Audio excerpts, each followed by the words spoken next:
Hospital port as pride and dignity. Stop the New World Order. Welcome to HAAWK TV. Right, this is my second upload in a series Apollo Detectives. Now, if you look in the link in the description box, you'll see the previous Apollo Detectives videos. Now, or just one video actually, but it is two videos in a way, because the previous video I've got in this series is actually two videos that are spliced together. Because as you'll know, if you're watching the Apollo Detectives regularly, the main part of this particular video is a mirror of the one on Neil Geddes-Ward's channel, Neil Peel. He's the one who does all the editing work and everything else that goes with it, so you can thank him for that. But what I do is he always lets me upload it on my channel as well, and I put in this little preliminary bit of commentary as well and a few extra credits. So I've decided to call this on my channel Apollo Detectives 2019, but you'll see that Neil calls it Apollo Detectives Part 3, which it is technically. Now this is a really good follow-up to the last Apollo Detectives videos, because we come back to the issue of the moon landings, the first ever missions to the moon supposedly carried out by NASA between 1969 and 1972. This year, 2019, is the 50th anniversary of the first ever moon landing. So expect to hear more from me on this matter in the next 12 months. The first manned mission to the moon was actually Apollo 8, which was around Christmas time of last year, of 1968. So the 50th anniversary was last year. And of course, if you listen to HAAWK Radio, you'll know I interviewed Marcus Allen on that particular subject. Now, this is very similar to the last video in the sense it's like a discussion between the various people involved. We've got Marcus Allen back again, and we've got Scott Henderson, just like before. The hosts are Neil Geddes-Ward, as I said, and Andrew Chaplin of Paranormal Peep Show, and myself as the moderator. We've got two extra guest panelists. So we've got Marcus and Scott, but we also have a guy called Bart Sibrel. Bart Sibrel is a filmmaker who has done an awful lot in terms of the Apollo moon missions and who might be behind them, and he's picked up some amazing information, especially about certain individuals who allegedly went to the moon, and the kind of things they say when they think no one's listening to them. And he's familiar to, I think, all of you who have ever looked into this subject. The final panelist is Jarrah White. Now, he's another one whose name will be familiar to you if you've looked into the subject of the Apollo moon missions and why they might not be what they seem to be. He has a YouTube channel called moonfaker.com, and you can check out his videos there. Very interesting indeed. So it's very great. It's great to get to talk to those guys, because I've been following both of them for a long time. It's great to talk to them. It's good to talk to Marcus and Scott as well. That's really good. Now, this is probably not going to be the last Apollo Detectives video, just to let you know, because we are coming up to an important period in history, and I actually make this point in the main video, but I'll say it to you now. This is the 50th anniversary of the alleged first moon landing, which means the mainstream media are going to be kicking in everything they can in terms of propaganda. There's going to be a lot of documentaries about it, which are overtly just informative about the historical event, but will perhaps have little subtle digs at you and me, people who question whether the Apollo moon mission is what it seems to be. You're also going to have probably outright debunking videos, that is, debunking TV shows, mainstream media TV shows, with all the budget and resources that they have, basically attempting to discredit us. And indeed, that has already happened. There's many examples of TV shows which I've seen, which attempt unsuccessfully, I think, to take down the arguments we make, the disputes we present to the official story of the Apollo missions. There's a lot of very high budget. There's a lot of very high budget TV productions involved in that, not least a few rank amateurs like Steve Mumbling, who sort of back them up. But it's not going to go away. These questions are not going to go away, and the truth has to come out eventually. And if we're going to get the truth out at all, then the way to do it is to ride the tides of anniversaries, these historical periods where there's a 50th anniversary, a half century since the alleged first landing on the moon, where people actually walked on the moon. It's what I call an informational choke point, and it's something that we should strike, we should take advantage of. While the iron is hot, we should hammer it, and that is what we're doing in this particular program, and what we'll be doing in future programs. So expect to hear more from us. So I hope you enjoy it. This is Apollo Detectives Part 3, which I call Apollo Detectives 2019, and I'll be back soon with some more videos, so take it easy.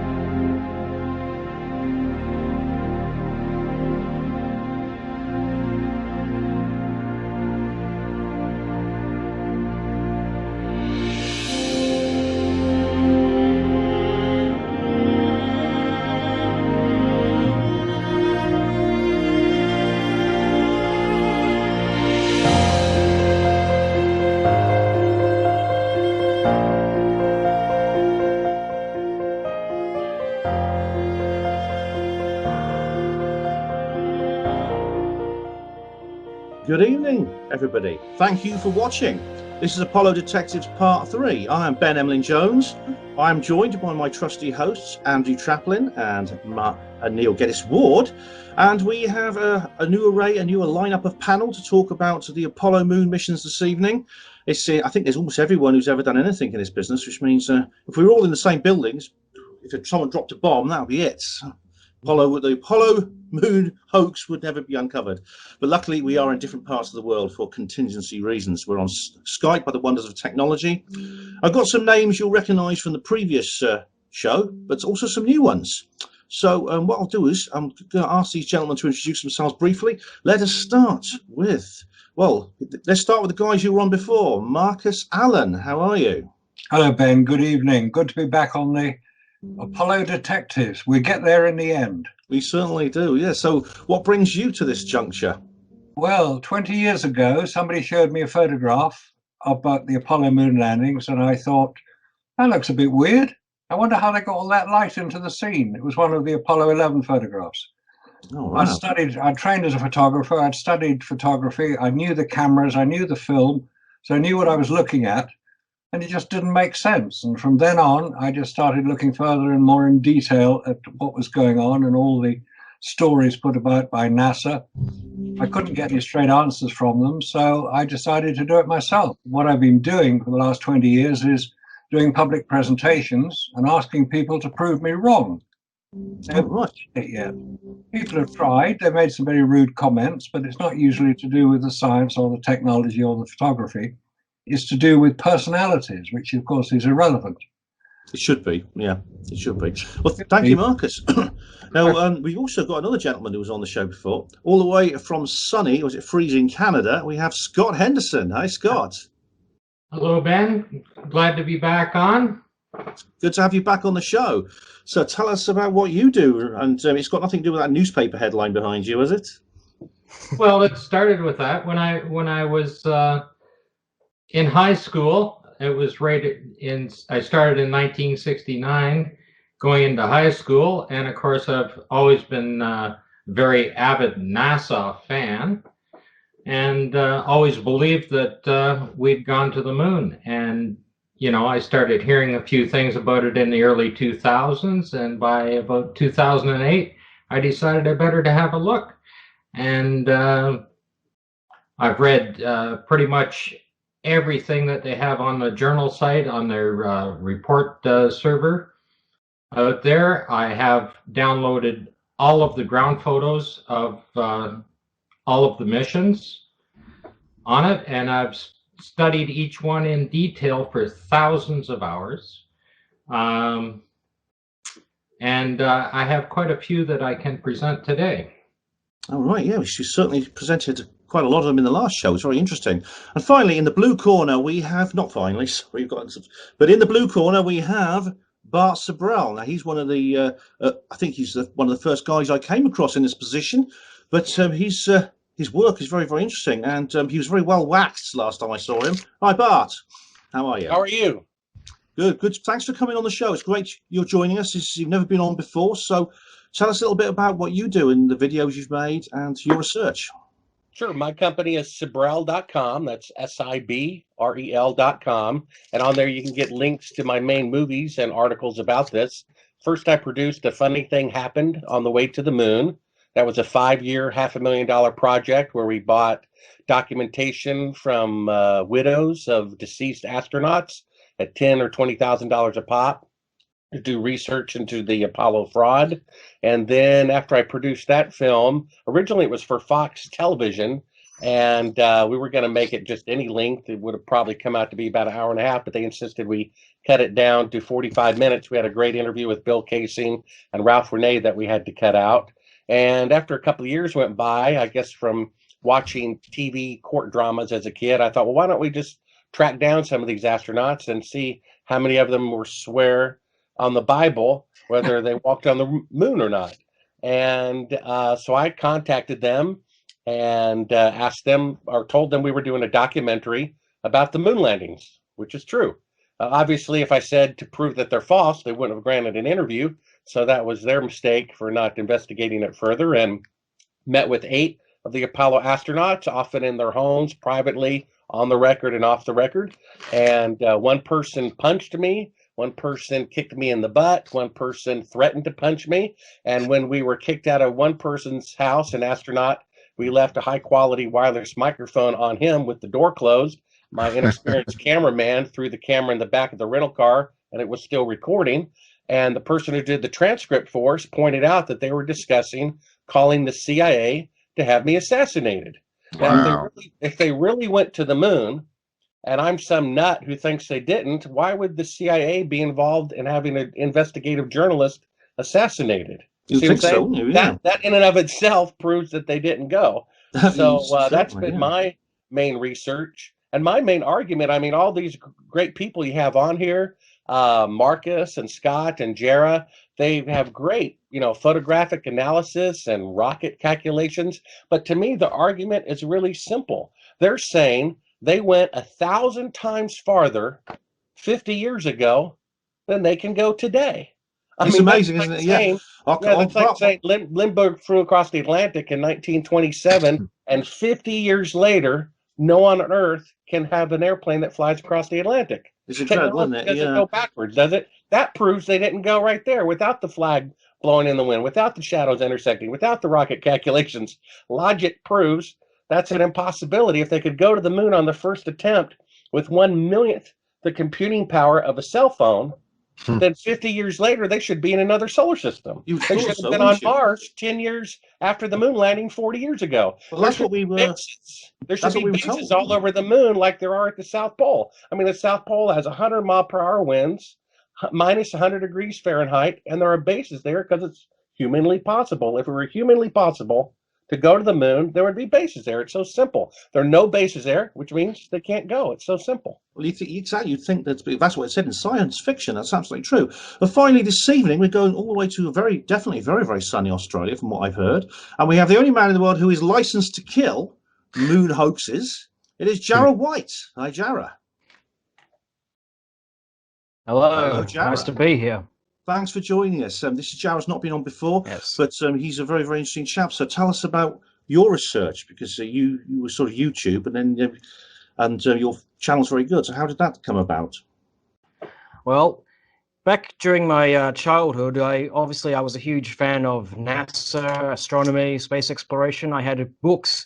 I'm not talking simply books intended for children, but rather, college level textbooks, about space, about the universe and whatnot. I dreamed of becoming the first man on Mars. I grew up believing, with the mindset that by the end of the 20th century or by early 21st century, we'd have bases on the moon, we'd have missions to Mars on the way and stuff like that. And well, during my teenage years, I learned of the of the Apollo moon landing hoax conspiracy, and I thought, well, this is interesting. I took it with a grain of salt, but I decided to basically, go back to everything that I had learned previously, and of course, I sourced out the various books and videos that these people had put out. Like I found Bill Casing's book. This is the original copy. This is from 1974. I found his updated 1980. I think it was 1982. Those are real classics Yes, you've got there, 1981 expanded edition. That was by Desert Publications. Of course, I found Ralph Renee's book, and of course I later acquired the copyrights to that. It's a story for later. And of course I managed to source down various reference materials. Like I found Prospects for Interstellar Travel by Malden, which was one of Renee's sources. Excellent. I found this doesn't have the dust jacket. I found Astronautical Engineering and Science, which was one of the books by the original NASA engineers and scientists, basically compiling all the reasons why going to the moon is going to be extremely dangerous. And in fact, I actually got in touch with Ralph Renee. We became kind of friends, and before he died, he actually sent me some more of his reference materials. He sent me this. This is James McKinnon's technical memorandum. This is about the solar flares of 1972, which took NASA by surprise. Anyways, I had basically done all this research, and of course I went to the various pro-NASA websites and publications, basically trying to say, no, we really went to the moon. And as I was cross-referencing all this material with what I had previously learned about space and about the moon, what the conspiracy theorists were arguing, and what their opponents were saying in response, it became pretty clear to me that these opponents were not so much trying to prove that we went to the moon, but rather discredit the messenger by casting aspersions on their credibility, aspersions on their research, and basically even using logical fallacies like straw man arguments, misrepresentations of what these opponents, what these conspiracy theorists had said. Yes, that's certainly true. Yes, when Bill Casing died in 2005, I was really lit up because these individuals, Phil Plait, Jay Windley, the others and stuff, they had all basically started dancing on his grave, publishing spurious articles. Like one of the things that Phil Plait was going around claiming was Casing claimed that all space travel was impossible. Well, there's no such claim. In fact, there are various statements in Casing's book in which he actually cites unmanned missions, like he cites the surveyor missions, for geological data. He cites various missions that were used, for training, mission control, for tracking spacecrafts and the like. It's obvious that he believed space travel was possible. He just didn't believe in the moon landings. And so I felt really, really pissed off by the way they had treated Casing up when he was no longer around to defend himself. So I decided to basically write a response. I wrote this long. By the time I finished writing, it was about the size of a phone book, and of course, I didn't have as much self-control as I have now and stuff. And well, it brought out the worst in me. So there was a lot of less than pleasant things I had to say about these individuals, and I decided, well, I should tone this down a little bit and stuff. By this stage, I had done my film and TV course, and I decided, well, why don't I produce it into a film series, into a documentary? It was originally just going to be 2 or 3 films, but it ended up being the ongoing Moonfaker series it is now. And you said earlier that I have a license to kill. Well, Moonfaker, Moonraker, and it seemed like the obvious in joke, I guess. And so I started having the intro of me basically shooting down the gun barrel, or rather the interstage ring of the Saturn. So that's how it all came about. Brilliant. Well, you mentioned the names that have come up in this discussion already are Ralph Renee and Bill Casing, who sadly are not with us anymore. They are the pioneers of this movement to expose the truth and to question what no one else dares to question. And I think they'd be very happy to see us here this evening, those 2 men, because there's still plenty of us still around, and there's still people asking these questions 50 years after the first landing. And this is 2019 where we're speaking now. It is in July, in just a few months' time, it will be the 50th anniversary of the supposed first landing on the moon. Although, as Marcus actually was on my own radio show in December, because we did a 50th anniversary for Apollo 8, which was allegedly the first manned mission to the moon without a landing. But this won't go away. These questions will not go away. They're still here. So anyone watching this, we're probably only saying what a lot of people are thinking, but will not dare. And I hope with this particular program, it'll encourage more and more people to speak out. We are a very small vocal tip of a huge silent iceberg. But let's make the rest of that iceberg as vocal as the tip. Now, I want to come back to Bart, because Bart has produced some really interesting videos. It's very interesting films, some very interesting information about this, and I know he'd like to get straight into that, including some really interesting, as he mentioned already, some pretty interesting insights into the mentality of some of the people who allegedly could perform this famous feat and the forces behind them. So, Bart, how did you come about making your video? Well, I grew up being the biggest fan of the moon missions that I knew of. I mean, like, my dad was in the Air Force, and I grew up around aviation, and my dad got a VIP package of 9x12 color prints of Apollo 11, gave them to me as a 4-year-old. I had them up on my wall for about 10 years, looking at them every single day, 3,600 times in 10 years. And then when I was 14, I saw Bill Casing on a television, and he said we didn't go to the moon. I'm like, oh, I've never heard of that one before. Let me take a second look at these pictures. And sure enough, the shadows intersect. There's no burn crater under the lunar module, and you can kind of see the background, soil, and the soil they're standing on are in two different colors, where you can see almost a straight line, which is a fake backdrop. And that kind of planted the seed in my mind. And 10 years after that, I'd become a filmmaker. And one day I'm doing some editing for the gentleman who produced the show I had seen as a 14-year-old 10 years earlier. I said, do you remember the guy on your program who said we didn't go to the moon? He said, well, call the San Francisco office. I did. They said they were days away from deleting all 10-year-old files. I hooked up with Bill Casey. He and I had been to Japan and toured around talking and lecturing about this. We interviewed him at length on camera.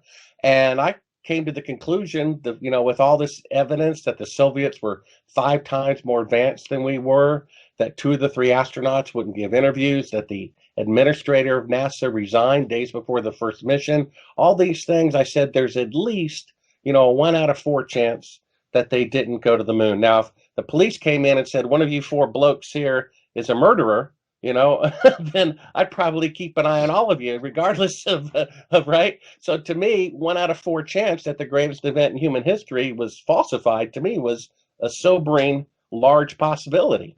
And we had an investor who gave us a total for these 2 films, $1 million. This gentleman has an IQ higher than Bill Gates and Einstein. He works for NASA as a board member of an aerospace company building rockets for them. This is the guy who financed our films, and he knows from an engineering point of view, the lunar module didn't have enough battery power to combat against 250 degrees outside and get it down to 72 degrees like they claim. Had they made it too hot or too cold, it would have been believable. But they're so arrogant, they say it's the perfect 72 degrees on a bank of car batteries. They wouldn't power a Cadillac for more than 20 minutes in the desert at against 100 degrees, He said the computers with 1/millionth the computing power of a cell phone, there's no way they could synchronize going from 0 miles per hour on the moon to 4,000 miles per hour in the alleged command module orbiting the moon, and synchronize that. If they were off by more than 1/20th of a second, they would have missed each other, and there was no way computers were fast enough to calculate that. So all this information, 3.5 years into the film, I pop in a tape and it says on the screen, do not show to the public. I'm like, oh, this should be interesting. And even though I asked for unedited footage, everything was edited except this and one other tape. So I hit fast forward and I see like a little blue ball Earth with the rest of the screen, black, like the Earth floating in space. And apparently this is supposed to be the camera lens at the window of the glass shooting the tiny Earth far away as if they're halfway to the moon. In fact, the part that they aired that says Neil Armstrong calling in from 130,000 miles out, right? So that's supposed to be a very important piece of footage. Yeah. Well, it's one of the special effects shots that the astronauts themselves photographed. So the camera was really at the back of the spacecraft. The circular window has, a part of the Earth outside of it, and they either are sectioning off the Earth, or have a transparency that, to mimic the Earth. And basically, you see in real time, unedited, them faking being halfway to the moon right in front of your eyes. And then there's a third party of audio of the CIA that they accidentally let be recorded. And so you hear NASA say the TV picture looks great, and then exactly 4 seconds go by, you hear this third party say, talk, And then Neil Armstrong speaks. So originally I thought, well, he's not paying attention. They're saying, hey, pay attention here. But in fact, they wanted him to wait 4 seconds to give the impression that he's further away from the Earth than he really was. He was really about 250 miles up, and he could respond directly like you and I are. But there was supposed to be an increased radio delay. So they counted off 2 seconds for the radio signal to reach the astronauts if they were halfway to the moon, 2 seconds for it to come back. And then they said talk to make sure that he didn't speak until 4 seconds go by to create this fake time delay as if he were really halfway to the moon. The lights come up, you see the real position of the camera, you can see all this, and a funny thing happened on the way to the moon. And, 3.5 years into it, I'm like, oh my gosh, they really didn't go to the moon. I call up Bill, and he's like, well, Bart, I told you. And I'm like, yeah, but they really didn't go. They really didn't go. I got proof right in front of my eyes. He's laughing, saying, well, Bart, I told you. And then you really think about it, it's so simple. They're claiming they went 1,000 times farther than they can go today with 50-year-older technology. It doesn't make any sense. I mean, even here on Earth, Mount Everest, right, and the South Pole, that took numerous tries for them to go. And in fact, in the entire history of aviation, there's never been a flying machine that worked on its first occasion. The 747 was built with 10 years newer technology than the Apollo rocket, and it took 162 attempts to get that fuselage off the ground. And yet they're claiming they did the most difficult one on the very first attempt with 50 years older technology. And I challenge people on 2 things. I've got that one photograph, and a funny thing happened on the way to the moon where the astronaut shadow is at 12 o'clock and a rock about 5 feet away is at 9 o'clock. And I say, videotape going outside in sunlight, 2 objects in that position and going 90-degree shadows. And if you can do that in sunlight, I'll say we didn't go to the moon. And if you can show me any time in the entire history of the world that a technological achievement was accomplished, like the automobile or the airplane or nuclear power, that 50 years after the accomplishment, no one on Earth was able to repeat it. If you can show me one other occasion where that happened, then I'll admit that we didn't go. That's and even though all these points are valid, all of Jarrah's points and Marcus's point, Scott's points and Percy's points about the photographs and the rocket fuel and all that, I have documentation from von Braun where he says it would take 3 rockets, each weighing taller than the Empire State Building, each weighing 800,000 tons to reach the moon, and they went to one weighing 2,500. We have all that documentation to prove that they didn't go. Yeah. But it's really just logic. There's never been an accomplishment in the entire history of the world that no one could repeat 50 years later. That's like saying 50 years ago, I built an automobile that could go 1,000 miles an hour, and 50 years later, the fastest car is 1 mile per hour. Because that's what they're saying. And that doesn't make any sense whatsoever. If this weren't a god to people, this has become a god. And one thing I've noticed, Jarrah mentioned this earlier, that people use name calling, right? Now, you remember those artists in France a year or 2 ago who got blown up or killed or shot because they drew Muhammad? Charlie Hebdo, yeah. In some, bad light or whatever. Here's the fact. The more fanatical someone becomes, the more they prove that they're wrong. And we who are on the side of saying, hey, people, wake up, the government lied, what a surprise. They didn't go to the moon. None of us has ever called someone a jerk, cursed at them or whatever because they think that we really went to the moon. But that's the venom we do receive. I receive emails from people saying they wish they could watch me, my family, and my children burn alive before their eyes simply because I said the moon landings are fake. This has become an idol to people, a false god. People, when they win the World Cup or the Super Bowl, they say, well, we won. Oh, were you on the team? Well, no. Were you in the stadium? Well, no. Or any of the players from Tennessee on the Tennessee Titans team? Well, no, not really. But we won. We're an intellectual. We're a teacher. We're a scientist. And therefore, we went to the moon. It's the only positive conspiracy, really. And you're trying to take candy away from a baby. Whoever killed JFK, he's still dead. Whoever did 9/11, 3,000 people are still dead. But this is a positive conspiracy. You're telling someone their home team that won the World Cup or the Super Bowl did it by cheating. And they don't want to hear the truth. I talked to a professor at a major university, and I said, what if you saw an Apollo astronaut go on national TV and tearfully confess that they were fake? What would you think then? He said, I'd still think that they went. Yeah, the person involved would be just, you just imagine if any of them did, the media would simply say, oh, that he's obviously lost his mind, he's getting old and things like that. Yeah, and here let me read two quick quotes here. Okay, this is from Mark Twain.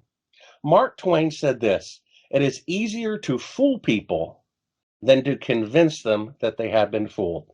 And here's what Carl Sagan said, and some believe he was hinting at the moon landings when he said this right before his death.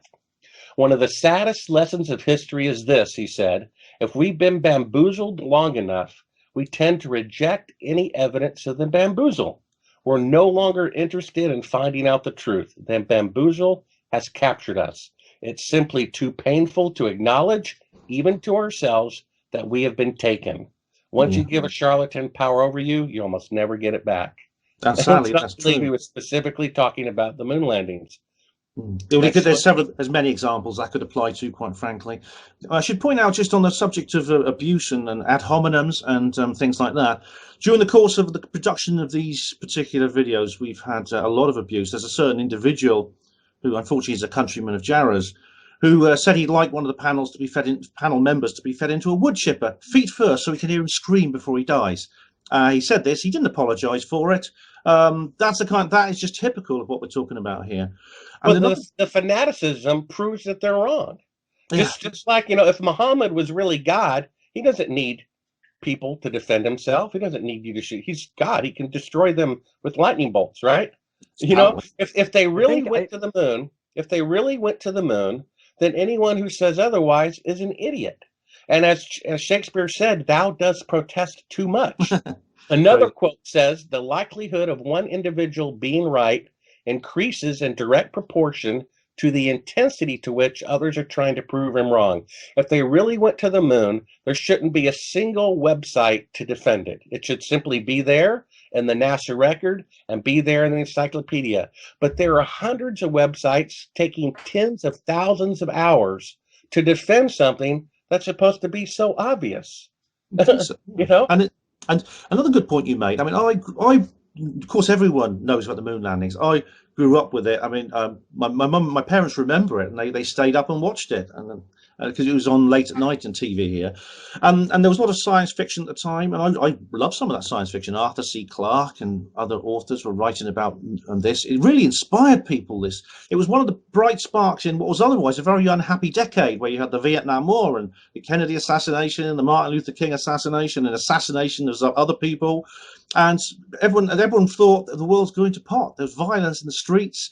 There was violence in across the world. And then suddenly we had this wonderful moment where we all land on the moon. And I tell you what, anyone who was in that position at that time, who could see forward to the present day, would gasp in dismay at how little progress has been made since then. And as you pointed out, Bart, we're supposed to be on Mars by now. If this level of progress has continued from the first rocket Sputnik going up in '57, and then the first moon landing '69, and you extrapolate that into the future, and you have basically a landing of a bases on the moon in the 1980s, landing on Mars in the 1980s, holidays on Jupiter by now in 2019. So maybe it's moons. Yeah, I want to visit that hotel in the rings. I want to see the rings of Saturn, man. Yeah. Come on. So in America, we had Tricky Dick Nixon president, right?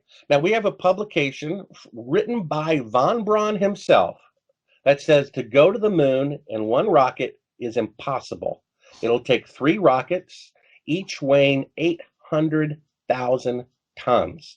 First, you'd have to go and build the space station, and then from there, ferry the fuel. Of course, the space station wasn't even officially finished until a few years ago. And then Richard Nixon said the #1 enemy of America during this time was the domestic protest against the Vietnam War. And then we have Bill Casey. Now, the reason why Bill Casey is so unique is as he was basically a technical writer editing English grammar between not so educated people in the military talking back and forth, and he wanted to kind of spruce up their grammar to make them look more intelligent. So he had this very high security clearance because he was one of the few people who saw the whole picture. The argument that they couldn't fool the 300,000 people involved is true. But that's like saying a bank teller and a CEO at the bank know the same thing. You think they're really going to tell the guy? Are they stupid enough, the CIA, to tell the guy who makes the glove or the door, hey, they're really not going to the moon, but don't tell anybody? You only had 3 picture and a TV, 3 people in each mission, and a TV picture controlled by the government. And then so Bill Casey was in this pyramid at the very top, editing all these, departmentalized things, and he saw that memo that said the odds of going successfully to the moon and back with their equipment and not killing the people was 1 in 10,000. So Nixon has this choice. Already, the morale of America is the lowest it's ever been since 1776. And so is he going to take a 99.99% chance of killing these people on live television and throwing the morale 10 times further down the sewer? No, he's going to bluff. That's the only way you can guarantee it, is to bluff. And that's what this amazing tape that I uncovered proves. And a funny thing happened on the way to the moon. They're faking being halfway to the moon right in front of your eyes, which proves they cannot go halfway. They cannot leave Earth orbit. And what a surprise. 2 years ago, Kelly Smith from NASA says about the Orion project that the radiation belts that surround the Earth that are 1,000 miles up and about 30,000 miles thick beyond that, every manned mission has been below that, orbiting the Earth, except going to the moon. He calls it a dangerous field of radiation. And he says, and we must first learn to protect astronauts from this dangerous radiation before we send people through this region of space, which means the technology does not yet exist. So I call to send them through without killing them. So I call up NASA. I say, hey, let me talk to Kelly. Oh, no, he didn't give interviews anymore. No doubt. And then I said, am I thinking that they recently cancelled the Mars expedition that they were going to do? I think recently. Because the Mars one, that one got bankrupt. Let me just finish with this. Oh, okay. They sent 2 Geiger counters. The Orion project sent an unmanned spacecraft 3,600 miles up, U-turned and come back. So if a person walks to the store, U-turns and comes back, their destination was the store. The point of the mission was the store. So what is that? 3,600 miles. It's the radiation. They sent 2 different types of Geiger counters in there to measure the radiation and to come back. That was the whole point of the mission. So I call them up and I say, hey, can I please have those readings of the radiation? They say that information is classified. Now I'm thinking, wait a minute. Is the temperature of the sun classified information? Is the amount of helium in Jupiter's atmosphere, is that classified? So how could the radiation readings, an element of nature, why would that be classified? Only if by proving that it's like, 100 to 1,000 times a lethal dose, that means they didn't go to the moon. That's why they won't release that information. It's amazing. It proves it right there they didn't go. Not to mention they destroyed all the schematics. They destroyed the original videotapes. They destroyed the original telemetry data. That's like saying Bill Gates spent $150 billion to build the first computer, and when he was done, he threw it and all the schematics into the fire. They should have done that with a nuclear bomb, but they didn't. And now nuclear bombs are 100 times more powerful. So they're saying, show me any other time in history where a technological accomplishment, the original hardware and the original schematics were destroyed. Show me that in history. That's never happened before. Bart, if I may interrupt. Let me just conclude with the fact that they destroyed it is proof that they didn't Come to you in a sec, Jarrah.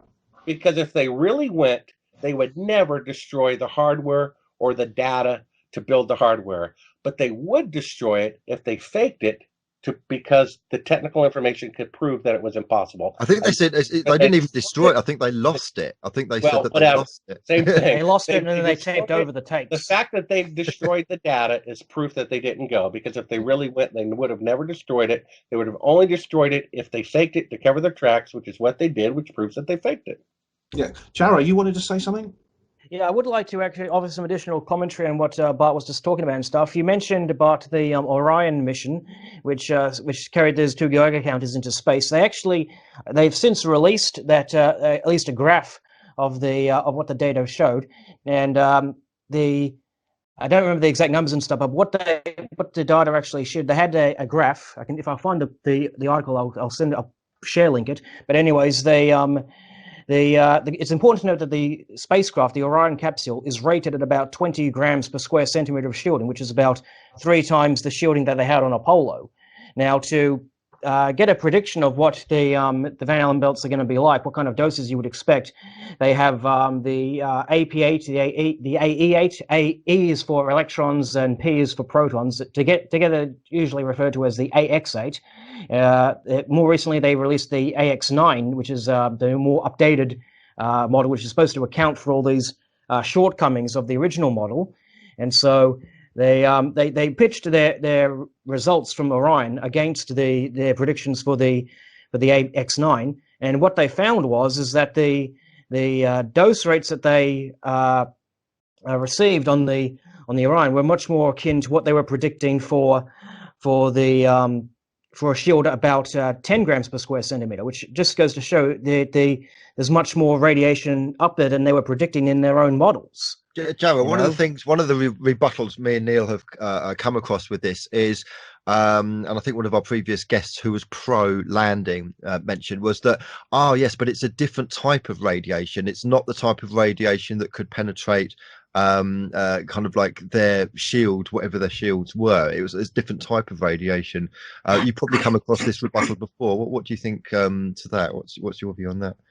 Well, I've got actually proof that it is wrong. In fact, I'll just screen share something with you right now. Let me just get this page up here. Hang on.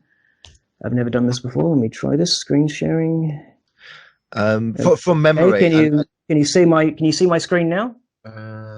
No, we still see your face at the moment. I do anyway. Neil, what do you see? I can see Jarrah's face still. Basically, I'll turn this off then. Let me try this. I think what it was, like some radiation. I see. Hang on. I had to start sharing. That's what I have to do. I have to hit start sharing. Some radiation is stopped by. Well, I'm going to put a link in here. I see it. I found from the 1950s, and it shows that the radiation. They're specifically talking about the radiation belt. You may see a little clip here, and according to the REM of a lethal dose, they say in this late 1950s science program that the Van Allen radiation belts are 73,200 times a lethal dose. That's what they said back then. Mm. Well, here's the data that's actually from that Astronautical Engineering and Science book. This is by J.W. Keller et al. 1963, and basically what this graph shows is this here is the proton energy, and this here is the range in grams per square centimeter. Basically, the higher the energy, the further these protons can penetrate. And so you can see clearly from this graph that I've got this line here.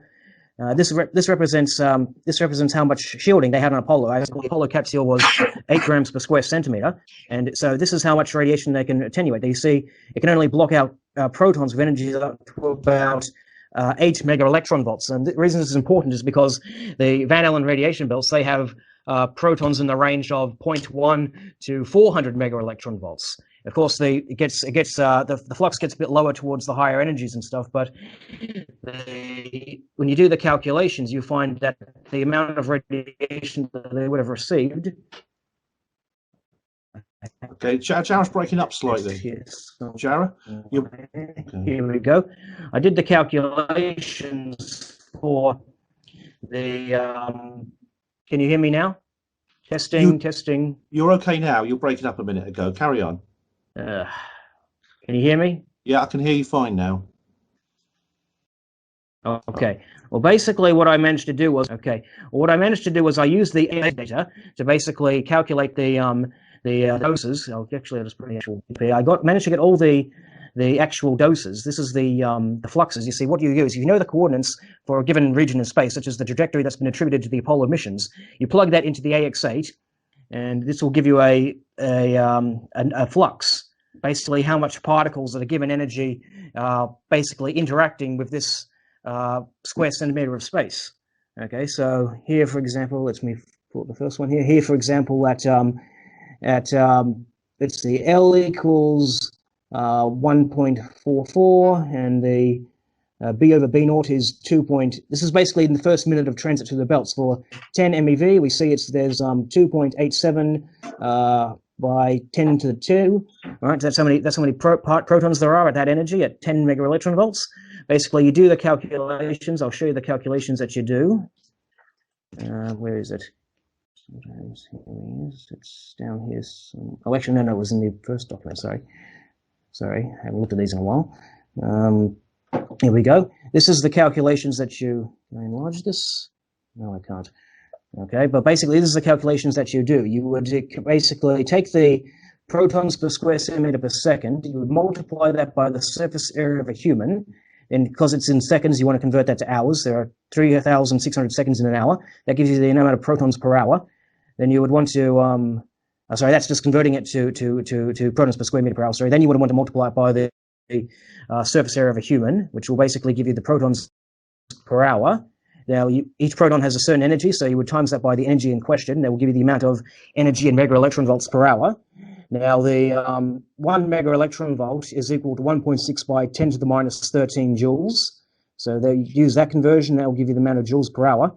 And now the human body has a mass of about 75 kilograms. So you divide that by 75. That will give you the amount of gray per hour. And if you choose, you can further convert that to rads per hour. Right? And in this case, I converted it to rad per minute. Now that will tell me how much rads they would have received. This is actually the absorbed dose, though. You see, there's an absorbed dose and there's an equivalent dose. The absorbed dose tells you, let me see if I can show the size again. There we go. The absorbed dose is the amount of radiation that's actually been absorbed into the human body. To find out what kind of damage it will do, you want to convert that into the equivalent dose. Screw this up here, there we go. You want to convert that to the equivalent dose, and so you would multiply it by a Q factor. Now, I did a bunch of Q factors because than 2 mega electron volts, the Q factor can be between 2 and 5. So you basically would take the absorbed dose and you multiply it. In this case, I found that a Q factor of 5 seems to be the most consistent because I compared my calculations with. Hang on a second, screen screwing up here. Hang on. I hope this works. Technical problems. There we go. Yeah. So basically, I found a Q factor of 5 is most consistent with other calculations that have been done for solar flares that are known of known fluence, right? And so, as I said, the Q factor was most consistent with 5. So I did the calculations, and as I said before, the APH actually has a whole bunch of shortcomings. You see, because it's very difficult to measure protons and electrons at higher energies, you see, because as the protons get higher in energy, they actually will penetrate completely through the spacecraft, and they will only deposit a little amount of energy in the detector. So for every hit that you're getting by the detector, there's probably 100 or so more that you're not detecting. So you've got to basically account for that. And I found for the inclination that's been attributed to Apollo, a correction factor of 3 is most consistent. So basically, I take the absorbed Q factor of 5 and the correction factor of 3, and that gives me the dose. I did some for the protons that would have been stopped in the shield. I calculated secondary neutron dose, and so from this graph, the equivalent dose from the protons alone would have been 103.68 rads. That's the absorbed dose. I mean, that's the equivalent dose that's deposited in the body. Jarrah, these doses, at what kind of altitude or distance from the Earth are? Because presumably it would vary. So the more into space you go, the higher the dosage. So what are we looking at with the distances here? Well, we're looking at about 1,000 to 5,000 kilometers up. This is referring to the actual inner Van Allen belt. Yeah. So I couldn't do the calculations for the electrons, because with the electrons, we don't have adequate or rather basically we don't have a good model for the electrons, because the ones that would actually penetrate the spacecraft, they're extremely hard to measure. In fact, the AP8 only goes up to about 7 electrons. Those are the ones would be stopped in the shield, although there would be a secondary X-ray dose and stuff. But these are primarily considered the protons. Is purely considered the protons and the secondary neutrons that would have been, because when the protons crash into the shield, they release a secondary spray of neutrons from the material that it's colliding with. Yeah. You see, so this is a bit proton. Sorry, this is a bit above my. From Jarrah's calculations from that 1950s program, and from an article we have from Scientific American magazine. The magnitude ranges anywhere from 10 to 100 to up to 7,300 times more radiation than a lethal dose. That's why they cannot go to the moon. Plus, they do not have a rocket large enough. Plus, they would need to ferry fuel to a waste station at a space station first. They did not do. I've got to hit the road, but I wanted to read one thing from Bill Clinton of all people before I go. This is from a book that he wrote called My Life. This is his memoir of after being president for 8 years. And this is on page 156 of the book. He says this, quoting this word for word: just a month before, Apollo 11 astronauts Buzz Aldrin and Neil Armstrong had their colleague Michael Collins aboard spaceship Columbia and, quote, walked on the moon, beating by 5 months President Kennedy's goal of putting a man on the moon before the decade was out. The old carpenter I was with, he was working on homes at the time, asked me if I really believed it happened. I said, sure, because I saw it on television. He disagreed. He said that he didn't believe it for a minute, that them television fellers could make things look real that weren't. Then Clinton says this, back then, I thought he was a crank. During my 8 years in Washington, I saw some things on TV that made me wonder if he wasn't ahead of his time. So we have a president of the United States going on record doubting the authenticity of the moon landings. Apparently in China, no one believes they're real. In the Soviet Union, no one believes they're real. And we're down here in America, I think the latest poll is getting up to 25% doubt the authenticity, the last vestige of them. You know, you go on my YouTube channel and you click on any of my films, and there's immediately a Britannica link assuring people that no, the moon landings are real. I got demonetized. Everybody who says that the moon landings are real, they give you money for advertising. You say that they're fake, they take your money away. We're living in this upside down Orwellian world where if you lie, they give you money, and if you tell the truth, they take away your money. Now that is simply pathetic. You know, these people who have anger toward me should have anger toward the federal government for taking their tax dollars and lying to them, taking their tax dollars and spying on them, taking their tax dollars and poisoning them and wasting them. We spend $1 trillion every 2 years on the military, and 9/11 still happened. And then George Bush Jr. has the audacity to go to ground zero and be photographed as a hero when it was his fault that it happened. He was commander-in-chief. He should have resigned after 9/11 happened. And yet our country is so backwards, they think that he's a hero. He shows up at ground zero and everyone applauds him. He takes pictures of him with the firemen and the American flag, and everyone says, yay, George Bush Jr., when it was his fault that 9/11 happened. Do people not see this? They're so brainwashed by television. People are watching 5.5 hours of TV a day, 7 days a week. That's almost 40 hours a week of watching television. That's how much they spend at their job. People are literally hypnotized by it. And people were calling the networks when Gilligan's Island was on the air saying, you know, they were calling the Coast Guard saying, you need to rescue these people. Don't you realize there's people on a deserted island here? And people say, well, I know it's true because I saw it on television. Well, fortunately, those generation of people are dying off. People with open eyes are seeing it.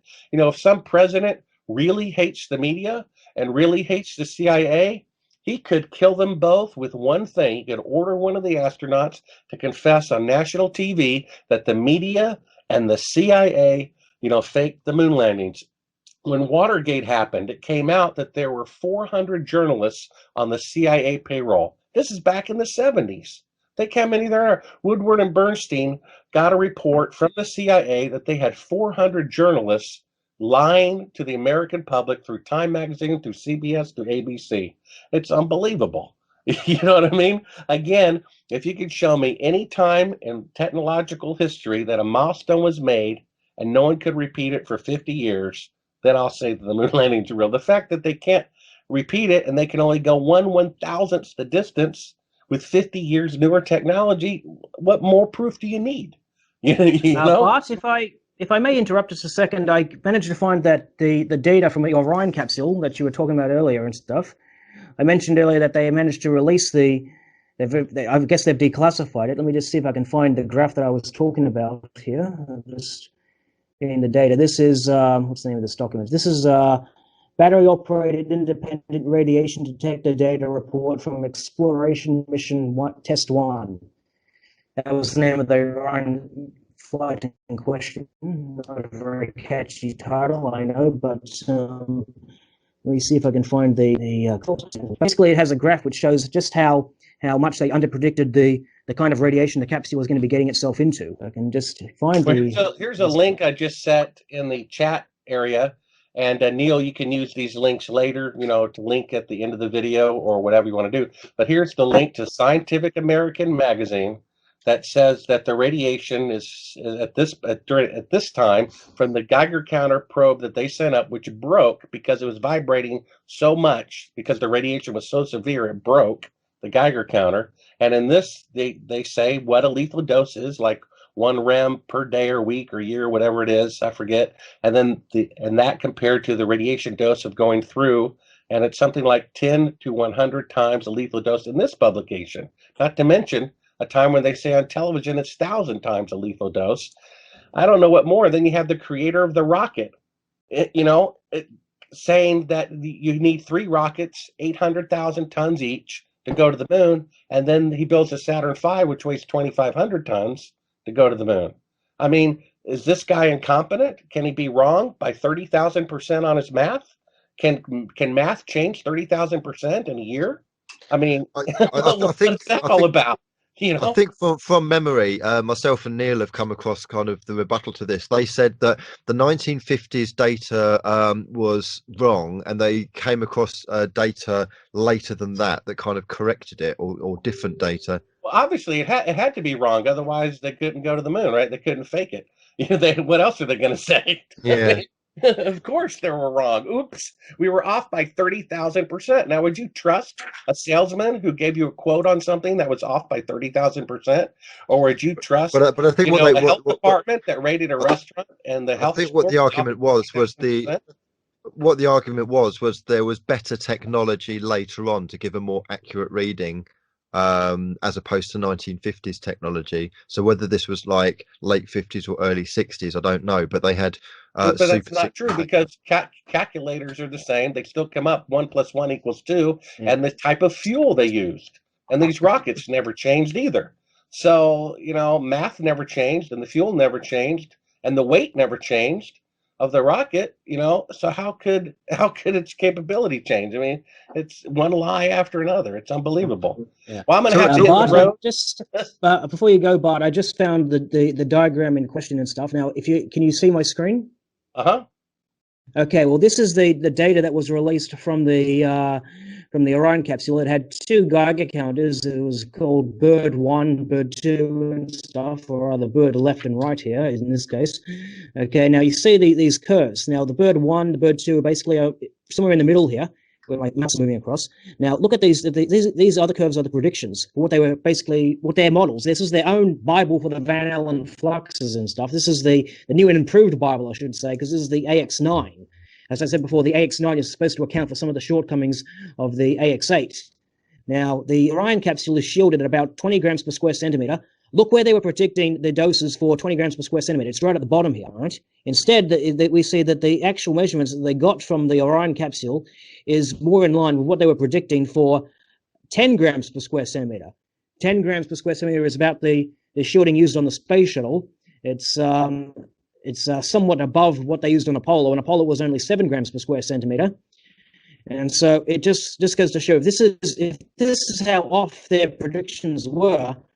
Think about what the Apollo crews would have been experiencing in shielding that is almost less of what the Orion capsule had on it. Well, I don't know what to say. To me, there's so much more evidence that we did not go to the moon than there is.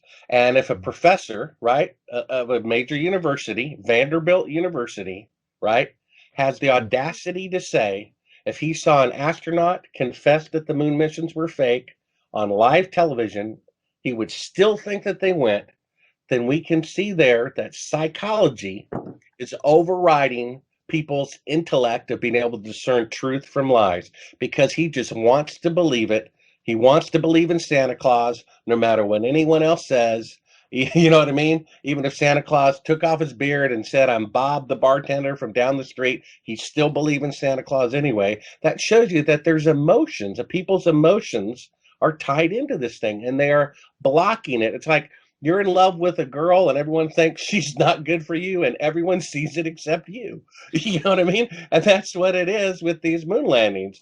I mean, people. Yeah, I had a started worshiping a similar statement. I remember one of my opponents actually made a similar statement. Jay Windley, the big pro-wrestler guy and stuff, he had a statement. I think it was he said, "If anyone figured that there was a hoax," which just demonstrates just how out of touch with reality the guy is. Yeah. And Jarrah, could I ask you a question? Hmm? I Yes. I just want to know, when you're looking at the Orion numbers there. Yes. Okay, and I've looked at that same document, and I also looked up how they set the tests up. The battery operated radiation detectors on the setup were set inside of closets, shielded closets, with a meter of sand around it and then a meter of water covering them as well. Yes, that's another good point too, because that Okay, gives them because they're additional not just shielding. inside the craft. And the other thing is that Apollo has windows. Orion has the windows completely covered. So it's not a real fair comparison. I mean, how much shielding do the windows have? I think I'm not sure what kind of glass they were using on the Apollo. I imagine they would have been using something like lead glass. I'm not sure, but I'd have to look into that. But I know that they had multiple paned windows and stuff, and they used a nitrogen filling in between the panes.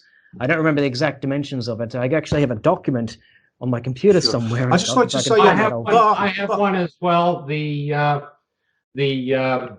rectangular windows or square windows have a double pane with double seals. Correct. Yes.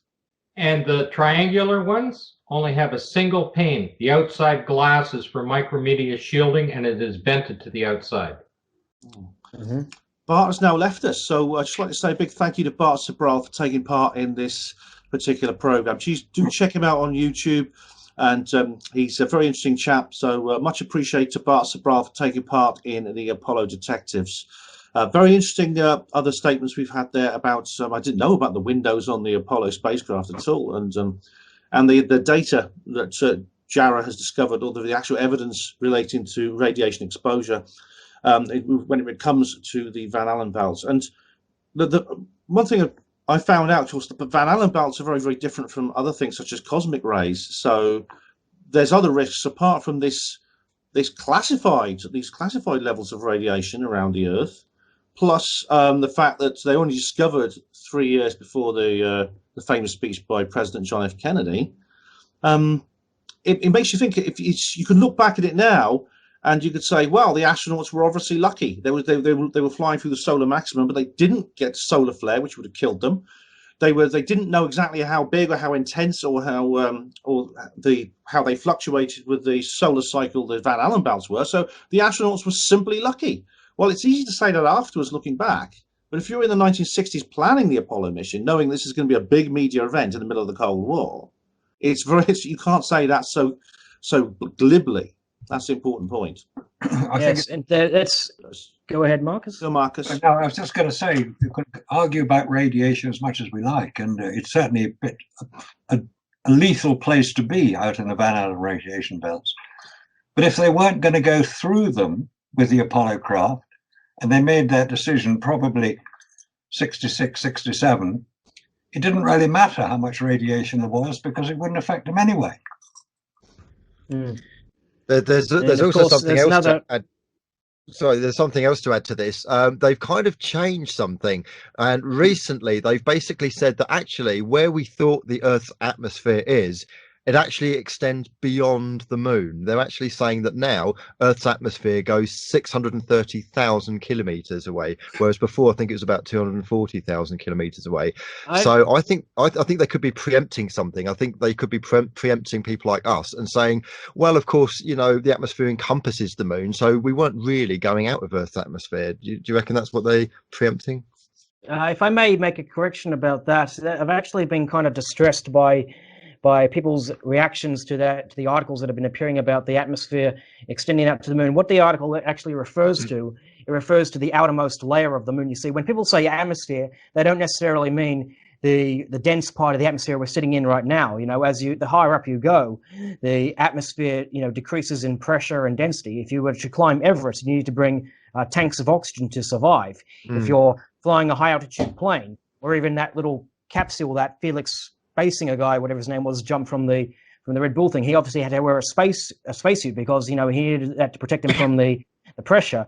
The atmosphere that reaches the moon that they're talking about is what's called the geocorona, which is essentially the outermost part of the exosphere, which is the uppermost part of the atmosphere. For all intents and purposes, it's a vacuum. It's all it really is about I think it's hydrogen particles that it's made of. I don't recall. I could be wrong there, but basically, it's very diluted. You know, like people. I see a lot of people basically overreacting to things like the thermosphere or the exosphere and whatnot. When people see the thermosphere, they say, "Oh, the thermosphere is several thousands of temperature." Well, how do the ISS and all that sort of stuff survive? Well, they survive because it's not dense enough to transfer heat on the macroscopic level. You know, likewise, the exosphere isn't dense enough for it to be an issue on the moon and stuff. For all intents and purposes, it's still a vacuum. That's I just wanted to correct you on that one and stuff, because I've really been, people have been sending me links to those articles all the time, and I've really get kind of distressed by people overreacting to them. No offense, but I'm just saying. I was just wondering if it was kind of like another thing, a bow, what's the word, string to their bow, where they might be preempting people like us as we're getting further to the truth. They might be saying, oh, you know, our backup plan is, well, of course the moon is within Earth's atmosphere, so of course we can make it. It's almost kind of like another rebuttal to us saying, well, astronauts can't survive the radiation outside of our atmosphere and into the Allen radiation belt. That's not really that's not really what the exosphere is all about and stuff. But what you brought up actually does segue into something that I think is worth discussing. The portion that actually extends out to the moon, it's only actually sort of elongated like. In fact, I'll do another screen share here. Here, let me start sharing. Okay, now the reason that the thing extends out towards the moon and stuff is because we have the solar wind. It doesn't just blow back the geocorona. It also blows back the electromagnetic field of the Earth. You see, the reason why we have Van Allen belts in the first place is because the Earth has a liquid outer core, which basically generates this. It extends to about 10 Earth radii and stuff, but on the far side, it extends. Literally, you could easily fit about 100 or so Earths behind it to reach the end of the magnetic field tail. And what's recently been proposed for manned missions to the moon, right? Because the tail extends far beyond the orbit of the moon, right? During the time that the moon is full, the moon actually enters this tail, and during the time that it's in the magnetotail, it receives the same protection from solar flares and cosmic rays that the Earth receives. You see, it doesn't matter for the International Space Station or the shuttle or the Soyuz or anything like that, because they're below the Van Allen belts and they're always going to be within the Earth's magnetic field. But if you're trying to go to the moon, the ideal time to go to the moon, assuming you can get past the radiation belts, of course, would be to basically launch your capsule down the magnetotail so that it will catch up with the moon when it enters the tail. And so you've got a 7-day window to do what you've got to do on the lunar surface and get off the moon, and then basically launch back down the tail to, you know, return to the Earth. Again, you have to avoid the Van Allen radiation belts, but this was actually proposed by Erica Harnett.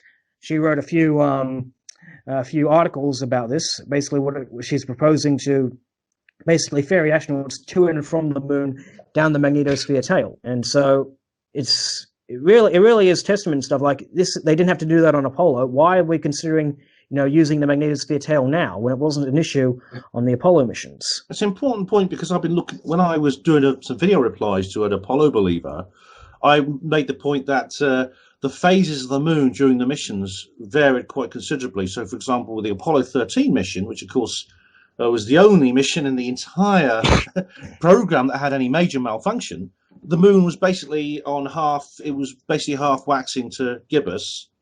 And so that means it wasn't within that tail. The moon would have to be in full or near full to be within that tail. That's correct. So yes. so had there been none of that protection at all? That's correct. The Apollo missions, they went during a time when they didn't have this kind of protection. And in fact, the Russians, they had actually told the British astronomer, Sir Bernard Lovell, he actually did a tour of the Soviet Union in the 1960s, in 1963, I believe it was. And the president of the Soviet Academy of Scientists, his name was Keldysh, he basically said, okay, we're postponing manned moon missions indefinitely until we can solve the shielding against solar flares, until we can protect astronauts. Go tell cosmonauts, I should say. We can't protect our cosmonauts from the radiation from the sun, so, go tell NASA. He basically relayed those concerns in a letter to Deputy Director Hugh Dryden, and he even published a few articles about that. Lovell did, but nothing really ever came about that. The Soviets, they just they postponed manned missions indefinitely, whereas NASA, they said, "Oh, okay, well, let's go there anyways." Supposedly. Yeah, there's some interesting work that Scott has done recently on vacuums and the power of vacuums. And that is something which is never usually discussed to any great extent, because most people think of a vacuum as being lack of air pressure. But in fact, a powerful vacuum, which you've got on the moon, can create particular effects on any form of liquid. Now, if you've got oil or any form of lubrication in, shall we say, the cameras, for instance, which there are, that would immediately vaporize.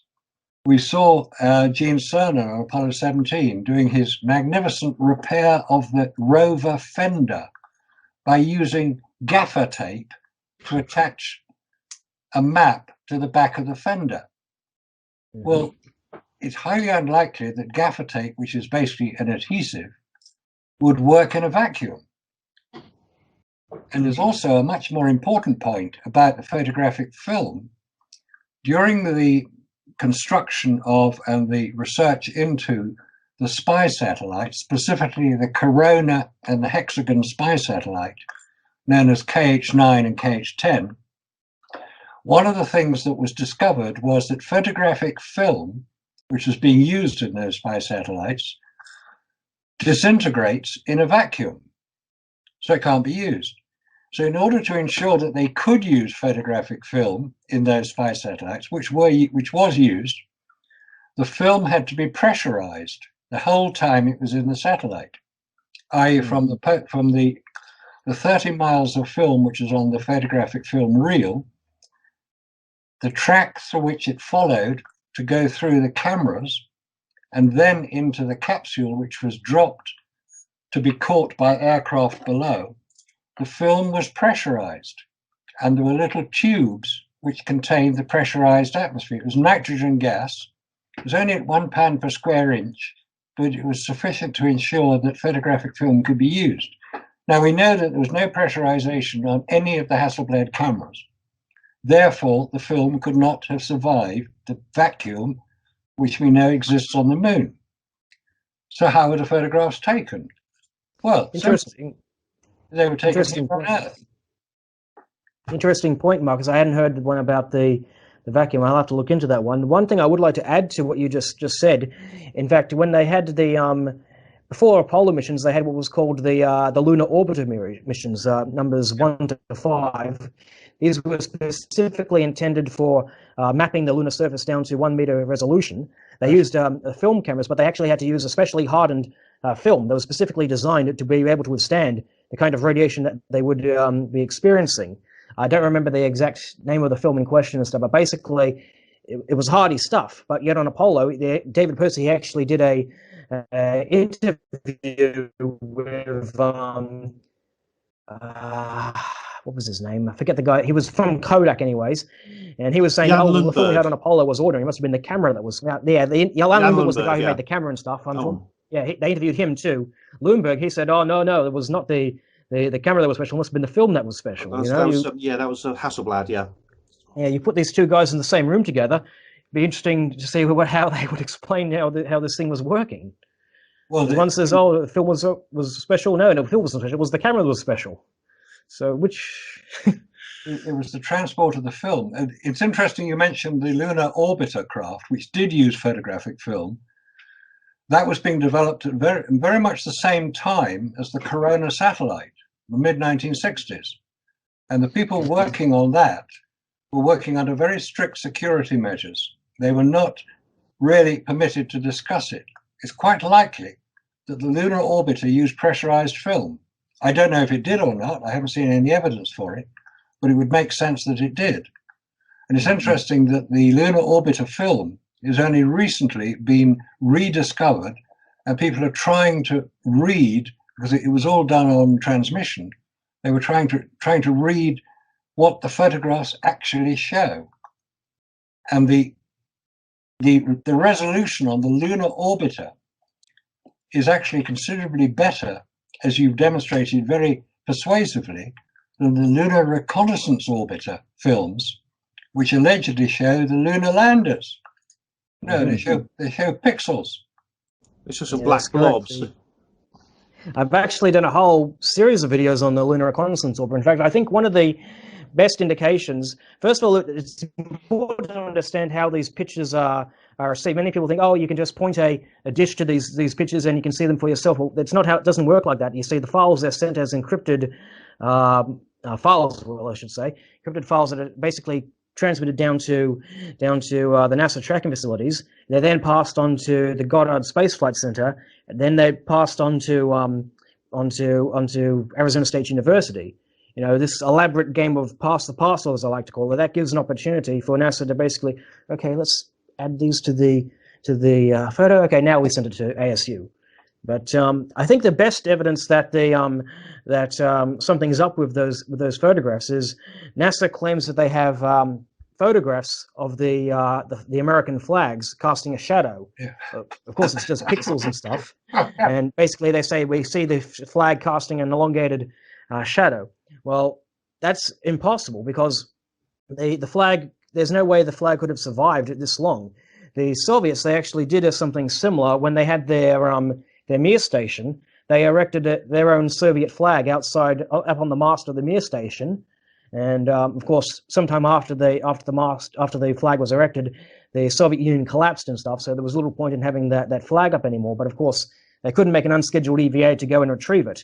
And 2 years elapsed, and by the time they went out to retrieve it and stuff, there was reduced to only 2 threads. It was destroyed by the radiation, the micrometeoroids, and of course there was orbital debris there and stuff. But when you do the calculations, to take the orbital debris out of the equation, you find a flag that would have exposed to because you remember the lunar orbiters, they also carried micrometeoroid detector packages, which we could use to, calculate what kind of damage the flag would have received.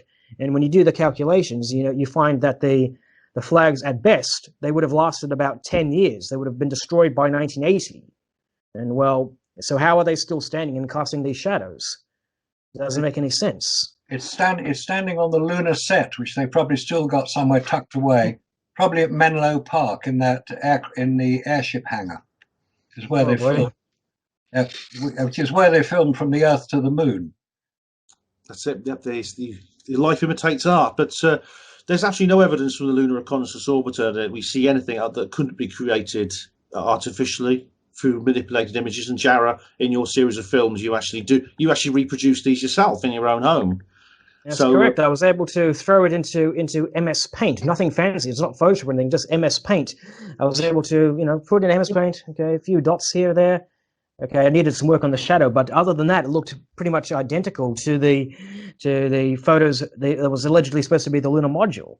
It takes a few pixels. That's literally all it is a few pixels. And well, we have spy satellites and even There's the satellite GeoEye-1, which is essentially a commercially accessible satellite, which, for all intents and purposes, takes the same resolution as the Lunar Reconnaissance Orbiter, and yet its pictures are much more distinct. You can clearly see people walking the sidewalks. You can see cars. You can see trees. You can see, you can see what people are doing and stuff like that. As you can see their little dinghies if it's taking a picture of the ocean and whatnot, and it's clear that the footage that they have from the GeoEye-1 it's substantially visually superior to what we have on the Lunar Reconnaissance Orbiter.